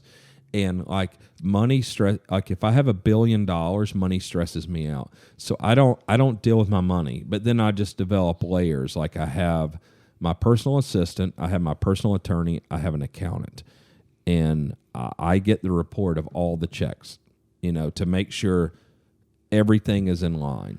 And I don't want to think about the money because if I have $1 billion and I have to spend 20 grand, it stresses me out. Like we talked about, like I bought a Tesla, but I bought a used one. Because you were stressed out for getting a new one. Well, for me, it just seemed like a waste. I didn't know if I wanted it. So I still live like when I didn't have credit and I was poor. But, you know, like this house is pretty cool and it's pretty nice. Very, very nice. Very cool. But, you know, like I don't live in a $10 million house. Like I live in a house that from the outside looks like a normal house. Inside, it's pretty incredible. It's pretty incredible. And, you know, It's got a lot of character. Yeah, and so I want a good place for my kids and my family and my friends and, you know, where I'm very comfortable and I spend a lot of time because I realize, like, I spend time sleeping, I spend time in the shower, I spend time in the kitchen because we cook and shit a lot and family and with the kids, and then we watch TV and movies and stuff. And I want those. In the hot tub. Yeah, the hot tub. Oh, well. We're going to do that tonight? We'll get in the hot tub after this. But you know that's a $250,000 hot tub. Okay, You know? I want to feel what a $250,000 hot tub feels like. I only ever had That one. $250,000. Well, it's pool and hot tub, Okay. but the kids get in the pool, I get in the hot tub. But also, you know, the town paid for that, and had they not, if they had not beaten up a dude in handcuffs, Oh shit! you know, I would have $100,000 pool and hot Okay. tub. But when those motherfuckers want to act Crazy. up, and I get, you know, like an extra $300,000. You should have had the mayor over here cutting ribbon. The mayor can suck my dick. You can put that on this podcast. Have the mayor over there. So, like, I'm the fucking, He says, I'm the fucking mayor of Exeter. all right, I'm the mayor of So, Duncan's. so pay me, motherfucker. yeah, and you know, pull me over and find out. All right, catch me outside. How about that? So, but realistically, That's okay. I nice. love the police, the city government. You guys are great. Thank you for your checks every month. I appreciate you. So, all right. So we can get back to something. So hunting. Oh yes. So then I started. So after that first summer, I guess about 6 months of practicing archery, I went. Yeah, deer archery's hunting. no joke. That shit's hard. It's hard shooting, but it's even hard hunting because you have to get really close to that animal. And even Or- the act of drawing your bow too, like And Under people don't pressure, understand, you're like like, drawing your bow. It's like shooting a pistol, like shooting something with a bow is like shooting a pistol, but with one hand and I don't know, somebody slapping you in the face or something. Like there's so much shit that can go wrong yeah, shooting a there's bow. yes, there's a lot. Yeah. And you're at elevation. You're in the cold, or might be wind or rain, or Yeah, hunting season generally is fucking freezing. It is. And you've been sitting there cold, so you're waiting for this opportunity. And then this opportunity comes, then your heart rate's going. Oh my fucking god, crazy. the adrenaline, your dude, heart. you have to do this It's gross motor movement and like that alone. You just got close enough to them. dude. Speaking of that, have you ever been there when you're in this situation and you're like, the fucking animal can hear my heart? Yes, I can feel it in my throat. You're like, oh my god, they can hear me. Or the gross movement where you're moving like Yeah, so slow and you're like, he fucking you sees. see this. You see this. See me. You're moving an inch and a I half. mean, you with start your- mind fucking yourself. You do. And I mean, that's why shooting a bow is so hard because, you know, like tennis or golf or anything that's a real skill, but they call it a sport, you know, like shooting a pistol, like shooting a rifle. I can teach anyone to shoot a rifle really well within a couple days. Like a pistol, it's like golf. You got to fucking practice all the time. It's perishable. It and goes away. that's what a bow is. It's very. I mean, I love it. And I'm obsessed with it. So I mainly do whitetail. I did an elk hunt last year. We didn't get anything or really see anything, but Let's go on one together. I would love to. Dude, you call me up if it's within my price range. I'm there. I will. I'll arrange it. We'll hook up. You give me some tiger stripe pants. I'm gonna take you. You and I'll have a blast. We'll bring Thomas. He can bid you. And then now I eat it all the time too. That's the other cool thing is I've got 3 deer this year in the freezer. I learned how to process it myself. Oh, you do? Bought a Oh, meat grinder. He's a fucking man. I don't know. I mean, I enjoy I'm it. between him and you. I'm not that much of a man. I enjoy it. But you know, back to the adrenaline thing. So when I first met you, we talked about spearfishing, and that's one thing that I've done for a So long you're time. super into that. I mean, to me, that's where I was like, and I told you guys, Todd Askins is a fucking man. Like you watch, but you don't post it that much anymore. Spearfishing is like, oh my god, you're nuts. He's What the gatekeeping. fuck you do? He's gatekeeping. That's we're fine. gatekeeping. Explain this spearfishing situation. So you Because I want to go, but I'm fucking You terrified. can't even swim. Oh my God. I was a Navy SEAL in kindergarten. I just told him, fuck that. Like, I want to be in the Air Force. You guys are Go Air so Force. wrong to each other. So you hold your breath. You have a gun. It's usually a banded type of gun. Use snorkel and goggles and So you got no air down there. That's none. Yeah, you're like yeah, I've done I mean, a you lot of can't diving You can in my spearfish time with the tank. Navy. A lot of diving. I've been underwater a whole bunch. Like that, no fucking air. Yeah, it adds to it. So I explain to people about like the moment, right before you're getting ready to shoot that animal or you're gonna spear that fish, and how you're everything comes together for that one moment. So like you practice how to spearfish. You drive, like we dive off of Hatteras quite a bit. It's real blue water. During World War II, they sank a bunch of ships off of there. The German U-boats sat there and torpedoed. So you got a lot of Wrecks, stuff. a lot Yeah, of good stuff. wrecks. So all the there's lots of pelagic and fish shit come there, around. yeah. And so you drive all the way down there, spend the night, get a boat, go out, 20 miles out, 30 miles out. You have all this gear you spend a lot of money on. Yeah. The weather's perfect. You're down there. You keep diving all day long. You don't see really much. You don't have really an opportunity. And then all of a sudden, you're at 60 feet and then 20 more 60 feet, no air. No air, hold your breath. 20 feet more. Have fun. So the whole idea to get so you can go that far and for that build long those lungs up, man. is build your lungs up, but it's also meditation. It's calming your heart rate. So The heart rate. So you wanna basically keep- not freaking the fuck out. not freaking the fuck out. You just stay calm. But you know that adrenaline dump when you get the buck fever when a buck Yeah. comes. So when that fish comes that you've been thinking about and trying for all day, you got to keep calm. You just got to stay patient. I mean, it's a mental thing. I mean, It's it's a a physical mental- thing. You can't be a lazy fat ass Yeah. eating Cheetos all day. but and it's 100 pounds more overweight. I'd say mental than physical. Yeah, because like you said, with the adrenaline dump and all these things that happen, it's basically when your heart rate doubles. Skyrockets. It's like you got to be able to manage that shit. Because if you don't, you could die. Yeah, you see it with hunting mammals on land. So I'm sure in underwater, it's like fucking quadruple because you're the like 3 pressure. atmospheres under fucking water. And then you got to get Well, up. do you have to make the decision too? Like you just said, you've been diving all day. You finally see one.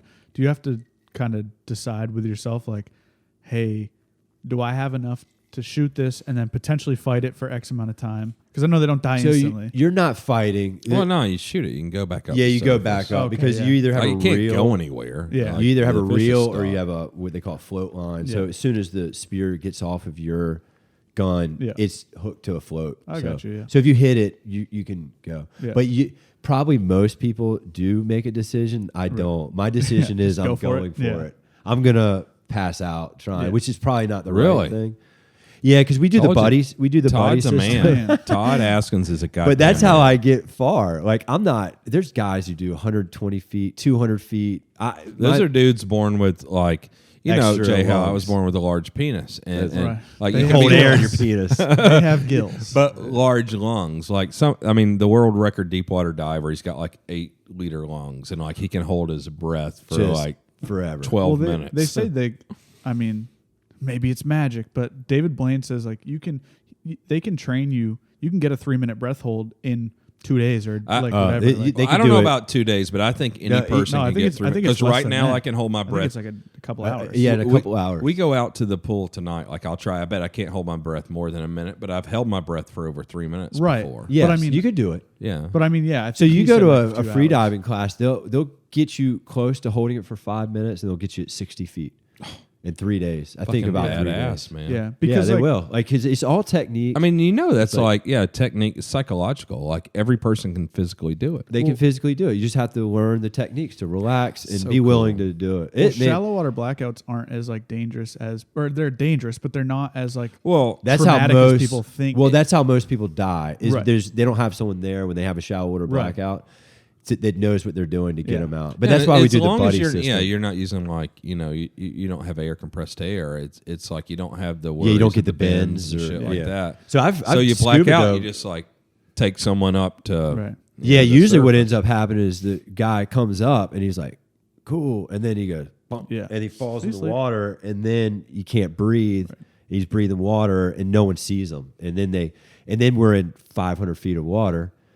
So and we're wearing weight belts. This is pulling you down. So if you don't have control, you sink. Your buddy can't get you. I mean, you're gone. I read an account of one guy. The guy had a shallow water blackout, and his buddy was spearfishing like 100 yards, maybe probably not, maybe 20 yards away. And they were in the Bahamas off the bank where it goes to 2,000 feet. Yeah, so for those that don't know, you're in like 60 feet, then all of a sudden there's a shelf and it goes to 2,000. It's a bottomless pit. It's sketchy. Fucking die. There's nothing. So he saw him dropping. He swam over as fast as he could, and he speared his flipper with the spear gun and swam him back up. Are you serious? Oh my God. He should get At the that point, Congressional spear Medal me. of Honor. Yeah, at Like, that point, just spear me. Don't Maybe try to go for he my hit- flipper. That's what I was thinking. might- I would have just speared He you right in might the have gut. hit his leg. They're Yeah, he like, might we have can hit. save him. Yeah, leg could be probably. all right. Yeah, But he saved him. He That might have is speared so his leg. fucking cool. Yeah, it's fucking crazy. that's insane. I mean, those are the buddies you want when shit goes sideways, like that keep their shit. But I mean, that was the whole point of the story, was doing the buddy system. So when Yeah. we're free diving, I guess, I mean, that's One where that guy's up started there was waiting with for diving, me. the Navy. Like, Yeah. you got to have a buddy. gotta have a Well, buddy. Cowboy Cerrone's into all the diving is. stuff now, and he told that story. Fuck about that. He got Cave lost diving? in the cave. Fuck that. Fuck Yeah, you. I'm Fuck all cave set. diving. I've been in a cave. I didn't go with the air, but it's like when I was Well, diving scuba a diving, lot. right? Yeah. Yeah, Fuck, but even no, I was free diving. But you it's were? when I was so about 20 years ago. I used to dive a lot, and I was free diving, and you know I couldn't hold my breath for 5 minutes. I could hold my breath for like 3 minutes, but 3 minutes with flippers, like you can Yeah, you can cover some ground. you can cover well, Or yeah, water. and so like I would go in caves in Florida and shit, but I never wanted to be attached to air. I was just afraid because I was like, for me, I'm like such an arrogant prick, and I'm like so confident. Oh, I'll go here, I'll go here, I'll go here. But without air, I knew like I can go here, and that's fucking it. Like I do not let light disappear. Like if I can see the light over Yeah. there, even if it's 50 yards, okay, I can. Oh, in your cave. I mean, yeah, when, and when I'm in with the air. cave. Oh, you'll start no, seeing another without light air. eventually. I would never go with air. Uh, So I'm like, if I could see it, I then can get I out. knew how far away I was, and like, okay, so I'm 40 seconds from being to the surface, and so I can make it, and that's kind of the way I did it. Still sketchy. It's sketchy as fuck, but like dudes that take air, like for me, and he's probably the same way. Like you're such a prick, you get overconfident. You're like, I can do this. Oh, it's just one more turn. And you're like, oh God. And then if something happens, you get a kink in your line. Anything happens, anything you're happens. fucked. He said he broke all his own rules. He was did. like, we weren't gonna. They got like, they got disoriented, right? yeah, They got and he turned said around. like we never should have gone in there, and we said we wouldn't. We shouldn't have kept going. We shouldn't have done this, done that, and he did all of it. And Was he with his wife too? no, he was with his buddy. Or his buddy? Okay. Or I remember. say his buddy, but I think it was for some reason I think it was a guy that wasn't as experienced or whatever. It's but horrific. But either way, he went for it and almost died. So sketchy. Yeah, fuck all that, man. I haven't been. Well, I've been in one since, but I just went in like the main hole, like diving in the water, And then you come go back out. through. Oh, I don't. Well, we got to go spearfishing. We got to dude, do it. I want to do it so bad. If you, I'll get back in shape to do it. I want to go. It's just it's cool, man. It's hunting. You're hunting on the water. I know it's so. So like you cool. have to fucking misdirect water the- world hunting. I'm all about it. It's Great fucking badass. Yeah, I'm gonna take a pistol. And you need to figure out how to make a better spear gun. I'm gonna steal one from the Russians. They figure that That's shit pretty out. easy. Yeah, I'm sure it's been done. We'll do it. They've been doing the same technology for a long time. I don't know how long, but Well, it's like the agency crossbows, and they're going to start assassinating people that way. In the 60s, it's like same thing, like rubber bands on a fucking the agency had crossbows. Yeah, oh yeah, totally, tons of them. And that, I mean, so I hear. And they allegedly, but it was like big fucking rubber bands, and it's like, okay, so the thing's the size of this table. We're not going to take this to fucking kill someone. No. And start working on other technology. But dude, I want to do it. So that's what you use now is just like old school rubber band. Yeah, use bands and a steel spear with a slit tip or some sort of tip on it. I get that. Well, what are the kind of yes? So you're using a fucking crossbow basically. These spear. Yeah, guns. you're basically. I mean, they have So a they don't- pneumatic one where you They push do? it in. What's the with downside compressed with that? Air. I think I've Just never used expensive? one. No, they're not much more. Why wouldn't you use that? I don't think you get the distance, and it might not have. So my big blue water gun that we shoot like tuna and wahoo and stuff. Yeah, like it's fucking strong, big fish? It's long. It's from here to the wall. It's big teat gun, heavy. The shaft is massive. Cool thing when you're in the water, man. But it has Near 4 the- bands. It's a motherfucker. So Oh, you got to the load it. You load? got to, bam. And then you got to do it 4 different times. And then if you don't kill anything, you're like, you got to unload it. The other thing is it has a lot of recoil. So when you're Underwater for real? yeah, it has a tremendous amount. Bullshit. I hold it like this. Boom. It's, Why? Why? because do you hold the butt. Like the butt of it's right here. so it doesn't hit you in the face? Yeah, so it won't come back. Underwater Well, is going to it's hit you in the got, like, fucking The face. bands are pushing one way, so it's probably like a paddle. Each band's Well, probably like a I paddle. understand science, little buddy. Well, it seems like I you don't understand. seems like you don't. And you're laying like this with your arms extended. Well, in water, goddamn. Like, I weigh 4 pounds Not- in water. this- So, like, I would suspect that it's like, Yeah, I mean, it's neutrally buoyant. The gun is, so it's pretty level. But for Well- whatever reason, it thumps. So what do you call the projectile? Spear. That's why it's called That's not spearfishing. spearfishing? Yeah, spear. So the spear. How And it much has does a that spear tip. weigh? Never weighed one. Okay, Maybe good enough. half a pound. So Oh, the they're recoil. heavy. So you're like worried about that thing knocking your teeth out. Yeah, on the big guns. On a small Yeah. gun, you just pow. It's Yeah. like shooting a 22 or something. But yeah, on the big guns, it has real. I didn't recoil. know this. Like I've shot lots of guns underwater actually, and I didn't know this. Yeah, don't shoot. I'd like to shoot a gun underwater. You Is want- there recoil under? No. Well, we never. shooting your, I mean, probably, but I never. I mean, there has to be some, but I've never $250,000 pool? noticed it. Well, yeah, we can shoot it in a pool. I don't give a Really? shit. Yeah. How far does the well, bullet go? I'll see if I've got a Glock that I shoot underwater, and it's just basically for the striker. The little plastic components are perforated. I think I've got it here. If not, we could perforate one. We'll shoot Does it in it the pool cycle today. under the water? Or would you have to hand rack it? God, it's been 20 fucking years. Yeah.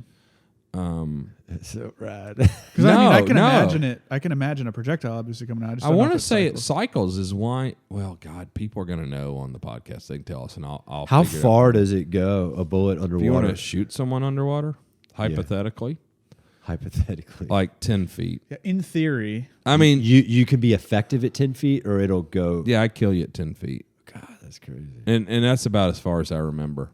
But I think it cycles underwater. Maybe it doesn't. No, it does not cycle the underwater. pressure. It does not. But it allows the striker and all to go forward. That's what. Okay. So what do you have to do to make the striker go forward? You were just saying. So the striker, the thing that holds the spring, there's a little plastic cup. It's a 2-piece thing, and it's perforated. I believe this is true. I mean, it's literally been 20 years, so I don't want to hear any bullshit that in your cup is comments. correct. All right, but I've actually done this, so you guys that are reading online, suck a dick. But it's perforated so that it allows it to go forward. So the striker has the momentum to hit the primer. yeah, hard enough to deep enough crater to ignite the powder, and you can shoot someone, but it doesn't cycle. So you got to manually But the cycle. water was. But would that after prevent like normal? 10 feet, the bullet's not going to expand and shit like that. my fucking neck. So yeah, we can shoot it in the pool. The problem is you don't want to shoot a lot underwater because the concussion, it like fucks with your cartilage or something. Oh yeah. So So think about. you You only have to wear want- ear pro underwater.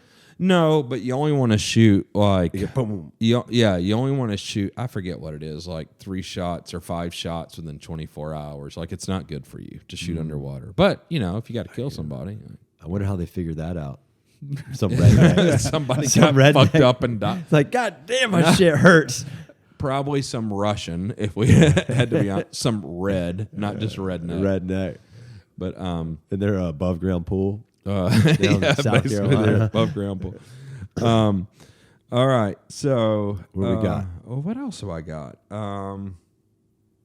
Well, I've got some basic things. Okay, so tactical distributors. What's the future? What are you guys trying to do? Like, you seem pretty innovative on a lot of fronts and ahead of your time. Like, what the fuck's next for you guys? We're just continue to grow in a healthy way. Like we had pretty. What the decent. fuck's that mean? Come on, this isn't PG. I don't know.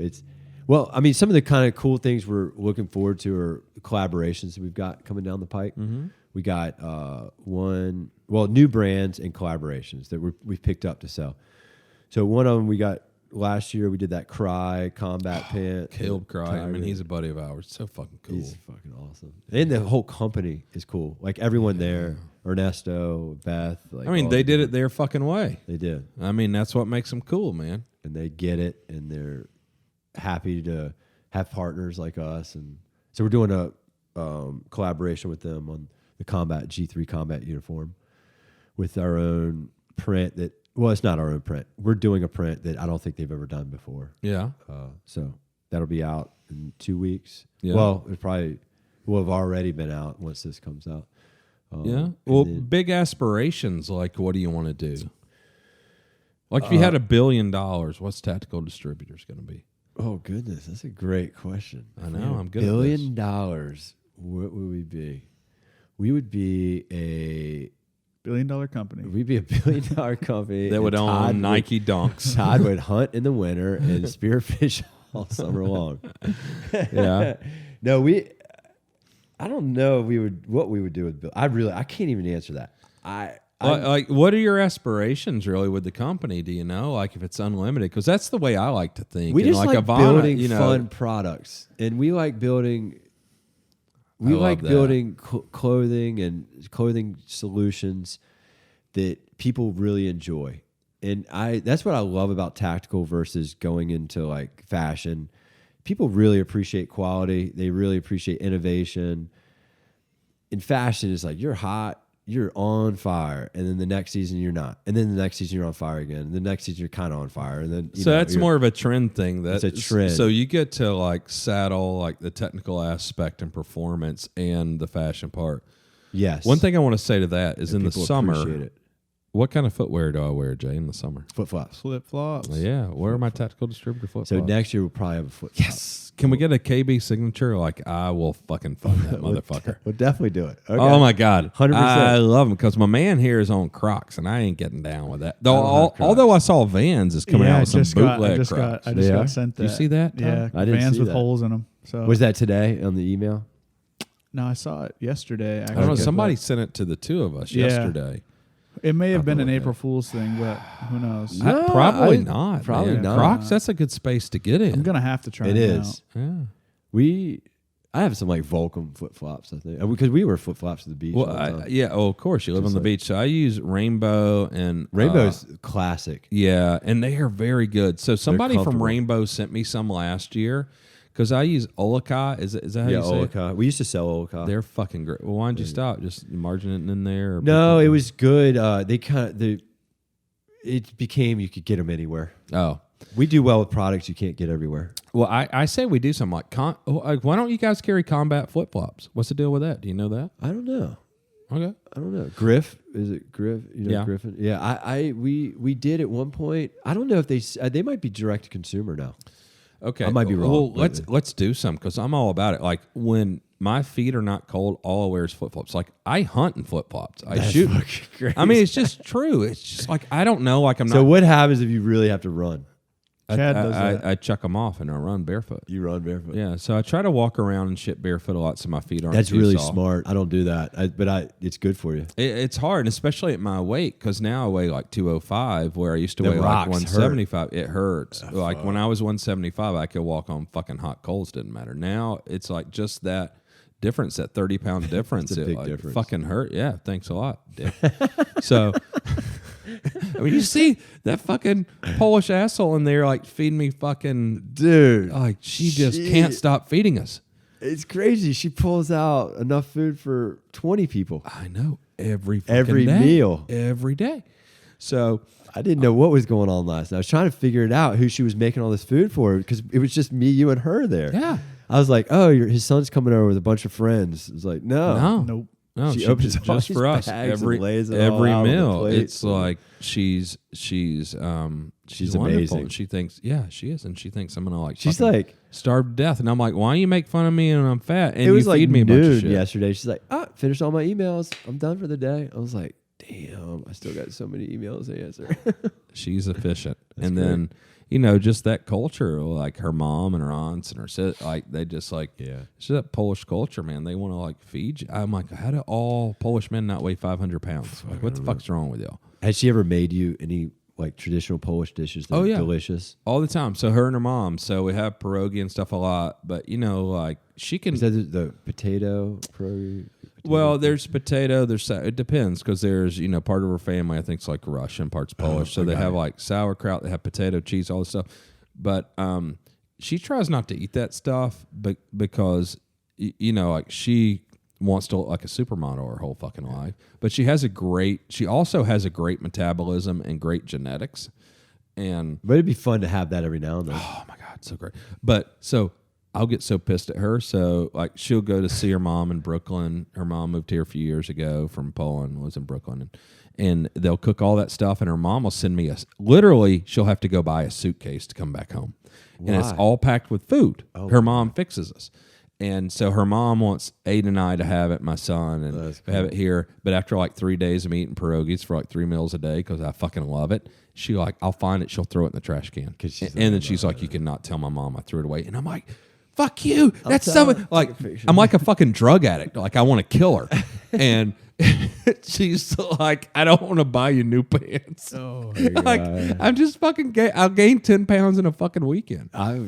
So yeah, I love it. But she'll make me soups and stews and like all kinds of shit all the time. But yeah, but then she'll be like, hey, let's go do this thing. And she's just like a fucking Iron Man, and I'm a fat fuck. She's not fat. She's good though. Oh, she's cool. She's got it. You got it dialed in here. Yeah, she's good. She man. keeps shit going. Yeah, I mean she's tough. She's a fucking brute, and she has a lot of self control, which I don't. Yeah, I don't either. Okay, well, all right. We're going to shift gears to technical distributors. One thing that I like, and I don't know how dudes are, and probably like dudes that are younger than me are used to this. I don't like returning shit and all, and like it's a pain in the ass when I buy stuff. But with you guys, it's fucking awesome. So when I get a box from you guys, which I appreciate, even when you give me stuff or I buy it, and you bought, because I told you that when I got here, I was looking for an email of yours, and I get all the customer emails for orders, and I looked it up. I'm like, God damn, he's bought a lot of shit from us. Well, yeah, because it's like, but it's cool. Like, I mean, and you could reach out to me anytime. I know you would give me anything, and I appreciate it. It's cool that you buy stuff. I don't want to take advantage, and I, number one, like and respect what you guys are doing. You and I are friends. We support the same chair, like all the things, and you guys are really taking off, and like I want to support it, and like I'm fortunate. I do okay. Well, like you know how it is. You can't pay your bills with trades.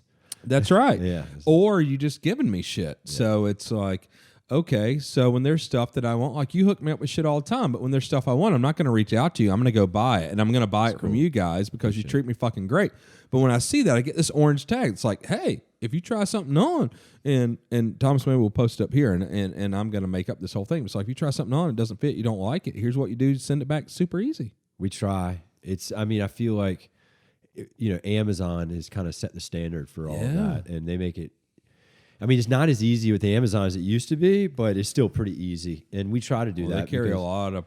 I mean, you can get anything on Amazon. Well, and also it's like we're all online, so if you go to the store, you can try on a size 10, and that's a little tight, so you want a 10.5, and we want to encourage people to like, hey, if you're not sure which size you are, buy both, send one back, or send that one back and get the other one if you don't want to. Which is what I said in one of my excellent Tactical Solutions commercials on a previous podcast. Tactical Solutions, huh? Taxol. Oh, we God, same damn thing. We like them 5 too. drinks in.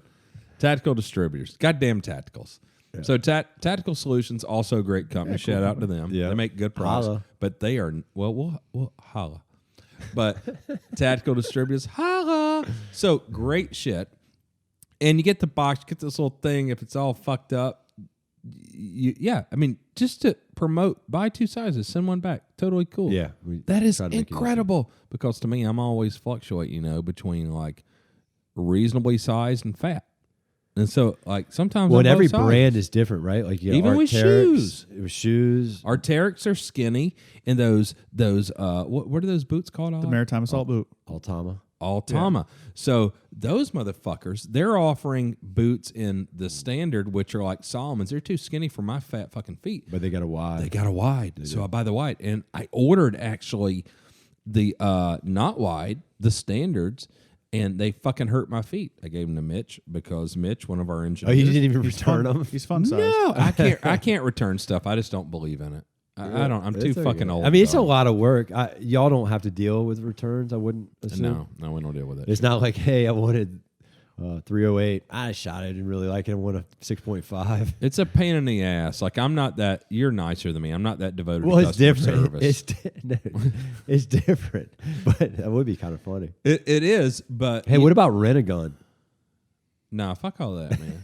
Like I'm down. I'm devoted. Like I'm fucking Ice Cube, man. We're just You're either in I or got you're love not. for the streets. I'm just there. Still. So, but with our shit, we can't really do that. But with yours, but I'm still not gonna do it. I don't do it at a restaurant. I ain't doing it with clothes. And You go to a steakhouse and they overcook your steak. You're not. No, that's the last place Nope. I'll send something back. I Any tell them restaurant. thank you very much, and I just don't fucking go back. Yeah. That's what. Maybe I go back one time, give them another shot. Yeah. But no, but with you guys, it's just simple because like I got a bunch of these J dickheads at work, and there's like Breaking 30 shit. of them, and I'm like, hey, who wears a 10.5? Fuck, I wear a 10.5. Your feet fat? Nah, man, they're in there. Like, hey, I got this brand new pair of boots I wore one time. You want? Boss of the year. Oh yes. And that's what I do with That's my why stuff. people love working for you, Kevin. I don't think so. No, they do. You have great fucking man. Your employees are amazing. They're awesome, aren't Your they? teammates, whatever you want to call them. My bosses, I had a good my time. with bitch them. asses wrecking my drones. And the No, fact that they're you great, guys. man. So when I built that gun last night, the fix. Yeah. What'd And you then- build? The fix. In? 6'5". 6.5. 16-inch With orange orange accents, accents, short top yeah. rail. Because my man's a fucking slayer. He's People a hunter. ask for those a lot, so just know that I'm you got real it. excited. People are like, "Can I get orange?" Like, Nope. don't know. Well, it was the last one. Yeah. I think we took it off the card. Oh, you did? Yeah. Oh, because I've been offered blowjobs for orange accents and turned them down before. Not from me. Please, of But course. from you. So then I posted it, and I had several people DM me, message me, and they were like, "Damn, I can't wait to go up and once they open up to go build their own gun." I didn't realize y'all offered that as a service. Is that special? I mean, you obviously invited me Yeah. here, but if I was just a normal customer and I wanted to build my own gun, did y'all offer that? Before COVID. Yeah, I try to be a man of the people, Todd. It's just who I am. No, it's So- fucking badass. Thank you. Before COVID, well, I mean, I don't know. I love the marketing. I like all this shit. So before COVID, if you bought one of our guns, you could schedule a time with my assistant to come, and on a Friday, you come build a gun in half day. The plant shuts down. We build your gun. We fucking have a party. We're drinking beers. We take you to eat. We go on a harbor So you cruise. have to buy a gun first, and then on your second gun, you can do this. No, on the gun you buy, you just buy it. Then you schedule a time because we've always had a back order. So you schedule a time to come build it. But it was a way for you to circumvent the wait. But it would cost you like money Extra. to get here. Okay, so does the gun cost more? Nope. Did that service cost more? Nope, but now it does. Well, now it's $500, but then COVID happened because it was just we were getting so many. It was a back order. I mean, and we had how hundreds much of people that time does wanted it- to. And how much time does it take? I Kinda- mean, we it kinda spent kills 3 it. hours. Well, think about this. We are a multi-million-dollar a year company, Yes, and we shut down for a half a day. half of one day. Yeah. So And we you've shut got down all the- 10% of the time to build you a fucking gun. I know. That costs me millions of Is it dollars for a one year. individual, but it's fucking cool. Could be 2 or 3, but all on the same day. So it costs me, like, if you come build your gun, it probably literally costs me $50,000. I would imagine. And So many But- people were doing it too. yeah, and Like, how many do you think y'all did? We were having them every week. we Oh, you probably did? we probably Every did Friday. like 100, but and I'm cool with it because like I ain't all about the money, but don't be getting in the way of my kids going to private school or whatever. but no, not really. But Your used Teslas. yeah, I buy 'em. I'm a man I of the just, people. I think like when someone said that, I was like, I wanted to ask you. That was one thing I wanted to ask you today, but I didn't realize that was an option, and that's such a cool option. The customer build is cool, and they can come up. But what happens is like Jay's probably trying to say, and we keep cutting them off. Is you come up, you build the gun, we drink beer, we hang out with you, we you go on a harbor cruise, we take you to dinner. Like, you just fucking hang out, and you hang out with the engineers, you hang out with our company. We're Well, not those huge. engineers and all, I just think from a business perspective how expensive that is. So expensive. Because the payroll of the engineers and everyone that's shut down and not doing actual work that can make their nut, Man, you know? I've always been hood rich. That's fucking cool. So man. it's like That's why you should buy a fix. I cannot wait to shoot that thing. you were going to slay so much shit. But it's Yeah, true. Like, I've always just been, I never thought I would make $50,000 a year. Yeah. You know, I never thought I'd have Me a too. million. Yeah, right, yeah. So like any of this shit, and then like the rest of it is, it's like I want the rest of life to be like a fucking carnival for me. So where was the fun. furthest guy or individual? Guys came from Alaska. Is that the furthest to build a gun Alaska, here? California, Arizona, Colorado, like the ones off the top of my head, Washington State. So all over the country. And it is a great experience. Like, to me, I've purchased exotic cars and other shit that's expensive. If I could go participate in the build, I would have done it in a fucking heartbeat. Yeah. And, you know, like building a honey badger, it's cool because it's going to be your gun. You'll keep it forever because it's fucking awesome. But the fix is so different, and it's such an innovation. When he explains, I mean, I was lost more than half the time when he's talking about all the engineer features and stuff. Yeah, they're dorks. But it was cool. And then now I know how to take it apart, disassemble it, clean it, Yeah. and then I could put it back together. But, you know, I mean, to what you're saying, we didn't have salespeople doing it or customer service. Like, we have the fucking dorks that designed the gun. And, you know, there are 6 of us on the fix program.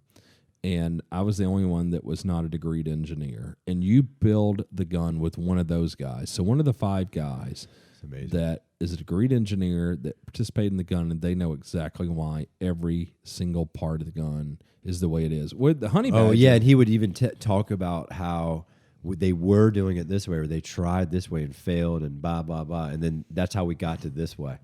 Well, I think for me, like, the reason, and I don't know about, like, Jay, when we talk about the creative side, customer service, marketing, any of the other jobs at Q, but when it comes to engineering and design, I am so given to it and interested in it. And I feel so fortunate to make a great living and be able to give so much back to the innovation of the product.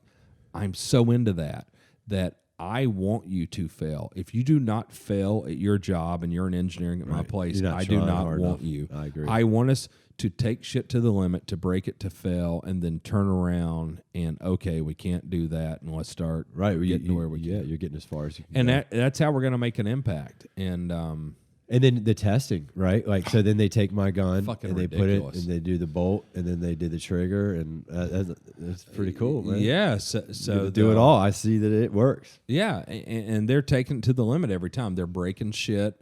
They're taking it to the limit. They're making sure everything is the way we said. You know, whether it's your trigger pull, your bolt lift, like all the things. And that's where, like, when somebody says, and I don't know, on a more basic level, where like Dead Air competes with you, like, no, they might sell a lot of silencers. Like, we have 6 degreed mechanical engineers, and that's a huge percentage of our population of employees, and they don't have one. Right. Like, we test, we build shit to destruction. We know what the fuck it is. Well, And we're also on a like different walking level. through your factory.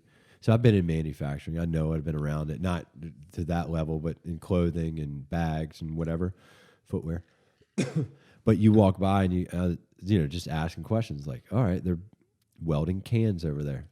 Each baffle is welded on the internal and external. And then you go, how long does that take for each one of those? Oh, it's you know, I don't know what you said, 2 minutes per weld, and there's a bunch of different welds, and you're like, fuck, that's a lot of work for that one can. And it's made out of titanium, so it takes longer because it's a heavier or stronger metal, and then you see all those cans out there. It's like, and then how many do y'all produce a day? And you know, it's not as you look at a can, you're like, God damn, why is it so expensive? Because it's just a piece of metal. But then you think about all of the work that actually goes into it, and the engineers who are actually doing it and designing it and then building them, and you're like, I see why they're so expensive. It's not like they cost you $5 and you're charging $1,000 and you're making $995. No, I It's brought not I brought that up earlier in the podcast at one point, but like, I know how much money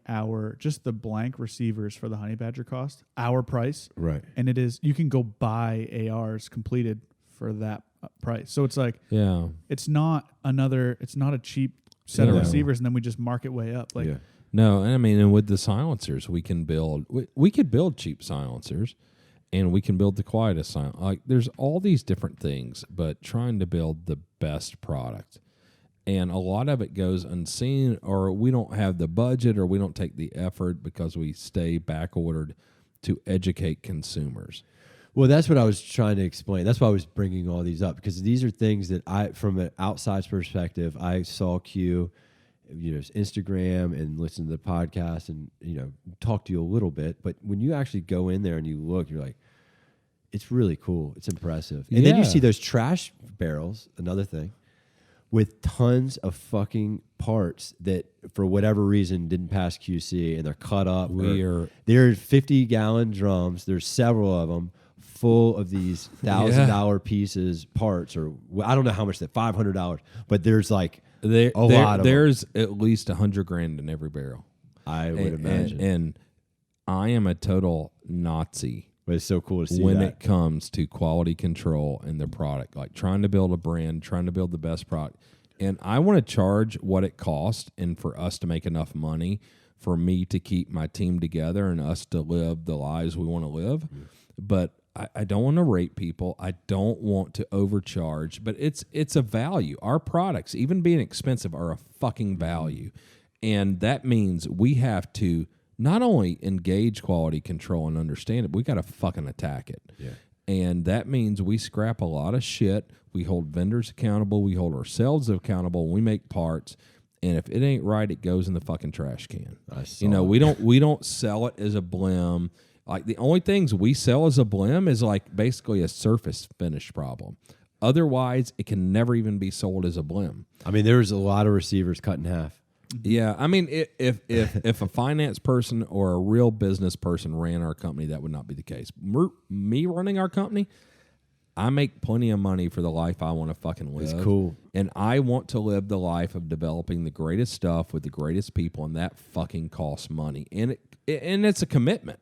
It is. Like, it's going to pay off in the long run, and it already has. You hope, but if nothing else, it pays off for me in the long run for developing something that I can't even fucking buy, even though it's my money. It's like, I'm proud of, the people are proud of, we know we're kicking ass, and I want to incentivize people. And you have to lead by example when you own the place.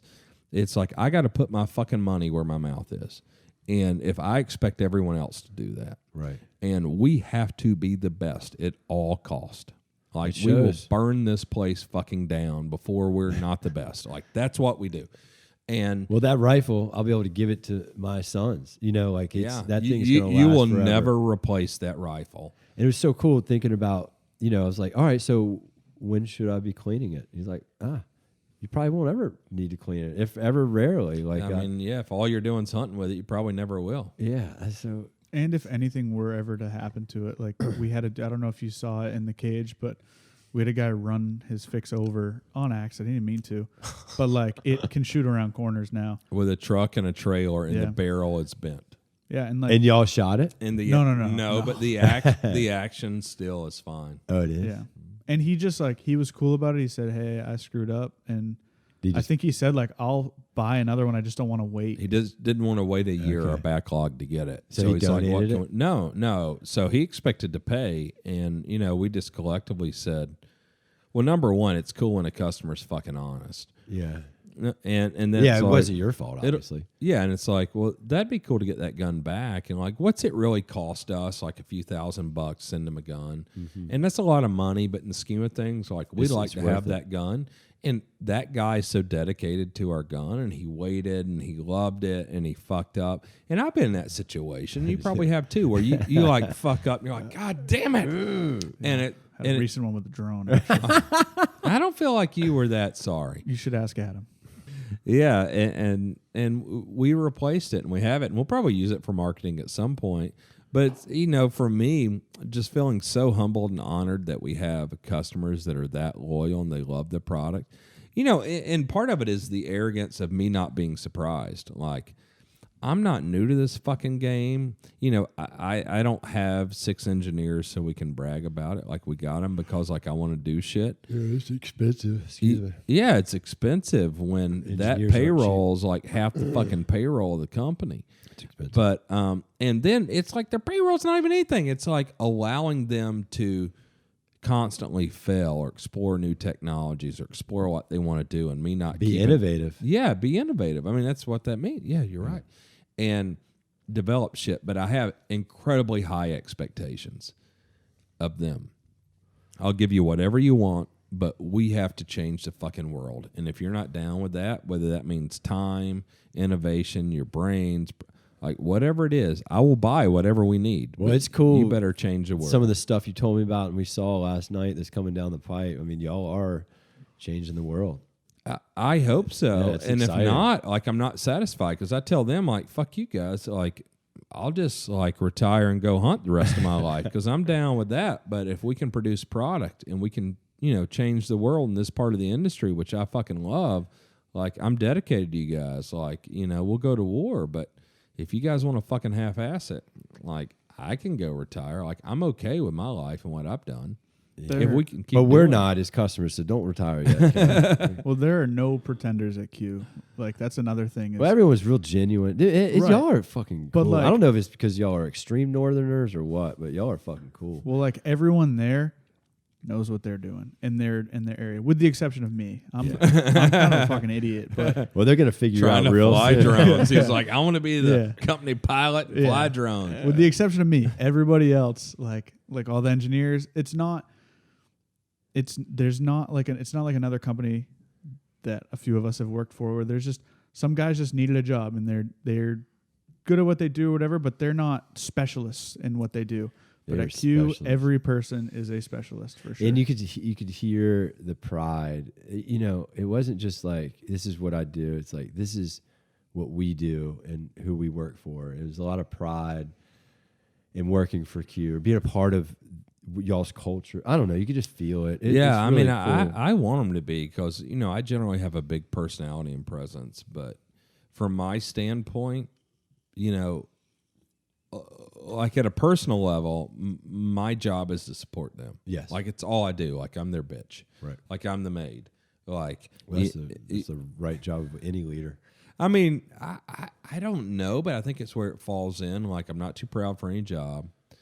I have demands, but my job is to fucking fund, support, kind of shine a light on what I think. Like I think I've got a good sense of the industry and what we should do, and then just quality of life. Like I want everyone there. Well, yeah, y'all got trips coming up, and like trips, clothing. Y'all ordered some stuff for someone. I don't know who they are, but you're like, hey, this girl needs a sweatshirt. So you're really looking out for everybody in there. Well, I think cool. we try, but for me as a company, it's like if you got a kid it's very gifted and they can go to Phillips Exeter Academy and it costs $80,000 a year. Mm-hmm. I want to be able to provide you with that. If you got a kid that has special needs, like I do, I want to be able to provide you with that. If you need something for child care, if you need something for child custody, Time off for if you need a month off or whatever. Yeah. Like, we want to be able to amazing. provide you with that, and I'm fine with that. But when you come back, you fucking kick ass. Like, we are, like, balls out. And, that's the culture I want to produce there, and I want everyone to develop. And not everyone is can get acclimated to that. Right. We got a lot of pussies. They come there, and they're real smart, and they're all this, but they can't handle the big boy rules. Yeah. Like I'm not going to tell you what to do every fucking day. Like I don't go to the office every day. I don't go to the office every week. Right. But we have a set of expectations, and when you're part of a department and part of a program, this is the expectation. And I'll give you big boy rules. Like in 6 months, we better be doing this. I don't care how the fuck you get there. You got my credit card. You buy whatever you need. We get here. and you better Preach, Kevin. sacrifice. Preach. I mean, it's just the way it is. It's cool though. And it's that's like- how it all should be. Yeah, and if it's not the way it is, like that's cool. You go work at SIG. You go work at somewhere where they're okay with mediocrity. Yeah. Like at Q, you will not survive if you are not willing. Well, also in a dominate. small company like ours or yours, it's like there's really nowhere to hide. No. There's nowhere to hide. It's like everybody's a part of the team. Everyone has an important role that needs to be fulfilled. You know, not part way, but the whole way. The whole way. I mean, whole way. you got a whole asset. You can't half-ass Yeah, it. you can't. Well, speaking of that, tactical distributors, who's your target demographic? Like, who the fuck you guys trying to sell to? It's pretty interesting. It's evolved over the years. When we first started with the e-commerce, you know, the wars were still going on. So we were dealing with guys who wanted to kind of upgrade equipment. So, you know, if they wanted a better rain shell or better socks or better boots or whatever. And then once those wore down, the you know, like that's when all the training like, you know, all these hotshot trainers, and I say hotshot not in a derogatory sense, but just, you know, these trainers and guys like Douchebags. me, no, but like No, me, I'm and kidding. instead of going playing golf on the weekend, you would go take a 2-day shooting course or carbine or pistol or whatever. And so those guys wanted to dress like all the, you know, tip of the spear guys. So that we were selling to them. And then now it's become, you know, with the last kind of cycle of elections, and then even before that with the gun culture, now it's just like men who enjoy gear, that want it to be diversified, that they can take it hunting, they can take it to Starbucks, they can take it out to dinner, they can take it to the range, they could go running in it, they can exercise in it. You know, The it's real tip of the spear shit. just like all, you know, it's very versatile. It's like men, like I have tools, right? So I got stuff I run in. I got running shoes. I got running pants, whatever. I have a shotgun that I use for waterfowl hunting. I got a rifle I use for deer hunting. I got a new rifle. I'm going to switch out my old rifle for deer hunting. You know, you have like these different, you know, I have a personal defense weapon, which I use, Glock 43X. That's you know- mine. That's mine currently. This guy too. I know. What are you, 365? No, I got a 19. Yeah. My man's big. Mine, He's mine 6'5". mine look Here's like I got 19. But I'm just saying, like, I have a lot of other guns, but those are my primary things Yeah. that I use for these different, because I want to be as proficient as I can. I don't have a ton of time to. Yeah, get I mean, proficient every on time every we go to single- do something, we need to be efficient, whether it's like hunting, like leisure, or a woman. I want to or- know it. So, anyways, that's we cater to guys who like to do fun, recreate stuff. There was like this Dodge or Ford commercial. It was a couple years ago. It was like some guys at a kid's birthday party. They're drinking a beer. The two guys were talking, neighbors or whatever. And it's like, Sounds like my he's like, life. what do you do for a living? Or no, he's like, what do you do? And then he thinks, and then it's just like, it is a truck commercial. So he's like throwing lumber in the back, throwing a deer, fucking kids blow up house, surfboards. It's like, that's what I do. I do everything. I do whatever I want to do. And I want the clothing and the gear to fit my lifestyle. Very similar to you. But I know. Maybe it's where we connect. God, we got to go on a hunt, man. Yeah. I know. I feel like I'm brother from another mother. over here. I feel the same way. Yeah. I feel like we're having a bromance. Ivana, watch the fuck out. Todd's moving in. We're going on an elk Hey, hunt. man, this is an upgrade. I like it. I got two little crazy kids, but they're fun. Oh my God, the kids. All right. Well, with that said, let's wrap it up. All right. Todd, my man, Thank you very much. I appreciate you coming out. Yeah, It thanks is for having like me. always great spending time with you. You guys, check out Tactical Distributors. If you do, Unpossible 15 will get you a discount. Great shit. I order all the time, which Todd said. Like sometimes I don't even get the discount. Like It's cool. I don't know. I want to support my homies, so I don't do it. But you guys can do it and get a discount. And like my underwear, my jackets, my shirts, my pants, and hopefully my motherfucking flip flops this year if we can do that. Yeah, we'll do it. God, we're so on it. But my boots, the Ultima, what are they Sure. called? Ultima. Ultima. Oh, Yeah, Ultima. fuck ever. Ultima. Whatever. The I got- Maritime Assault Boots. Oh yeah, those I got the green ones. I got the OTB. multicam. I got Gray. the gray. I've got the what is that called? Like coyote or Yeah, tan? Yeah, like Coyote. FDE or Coyote, yeah.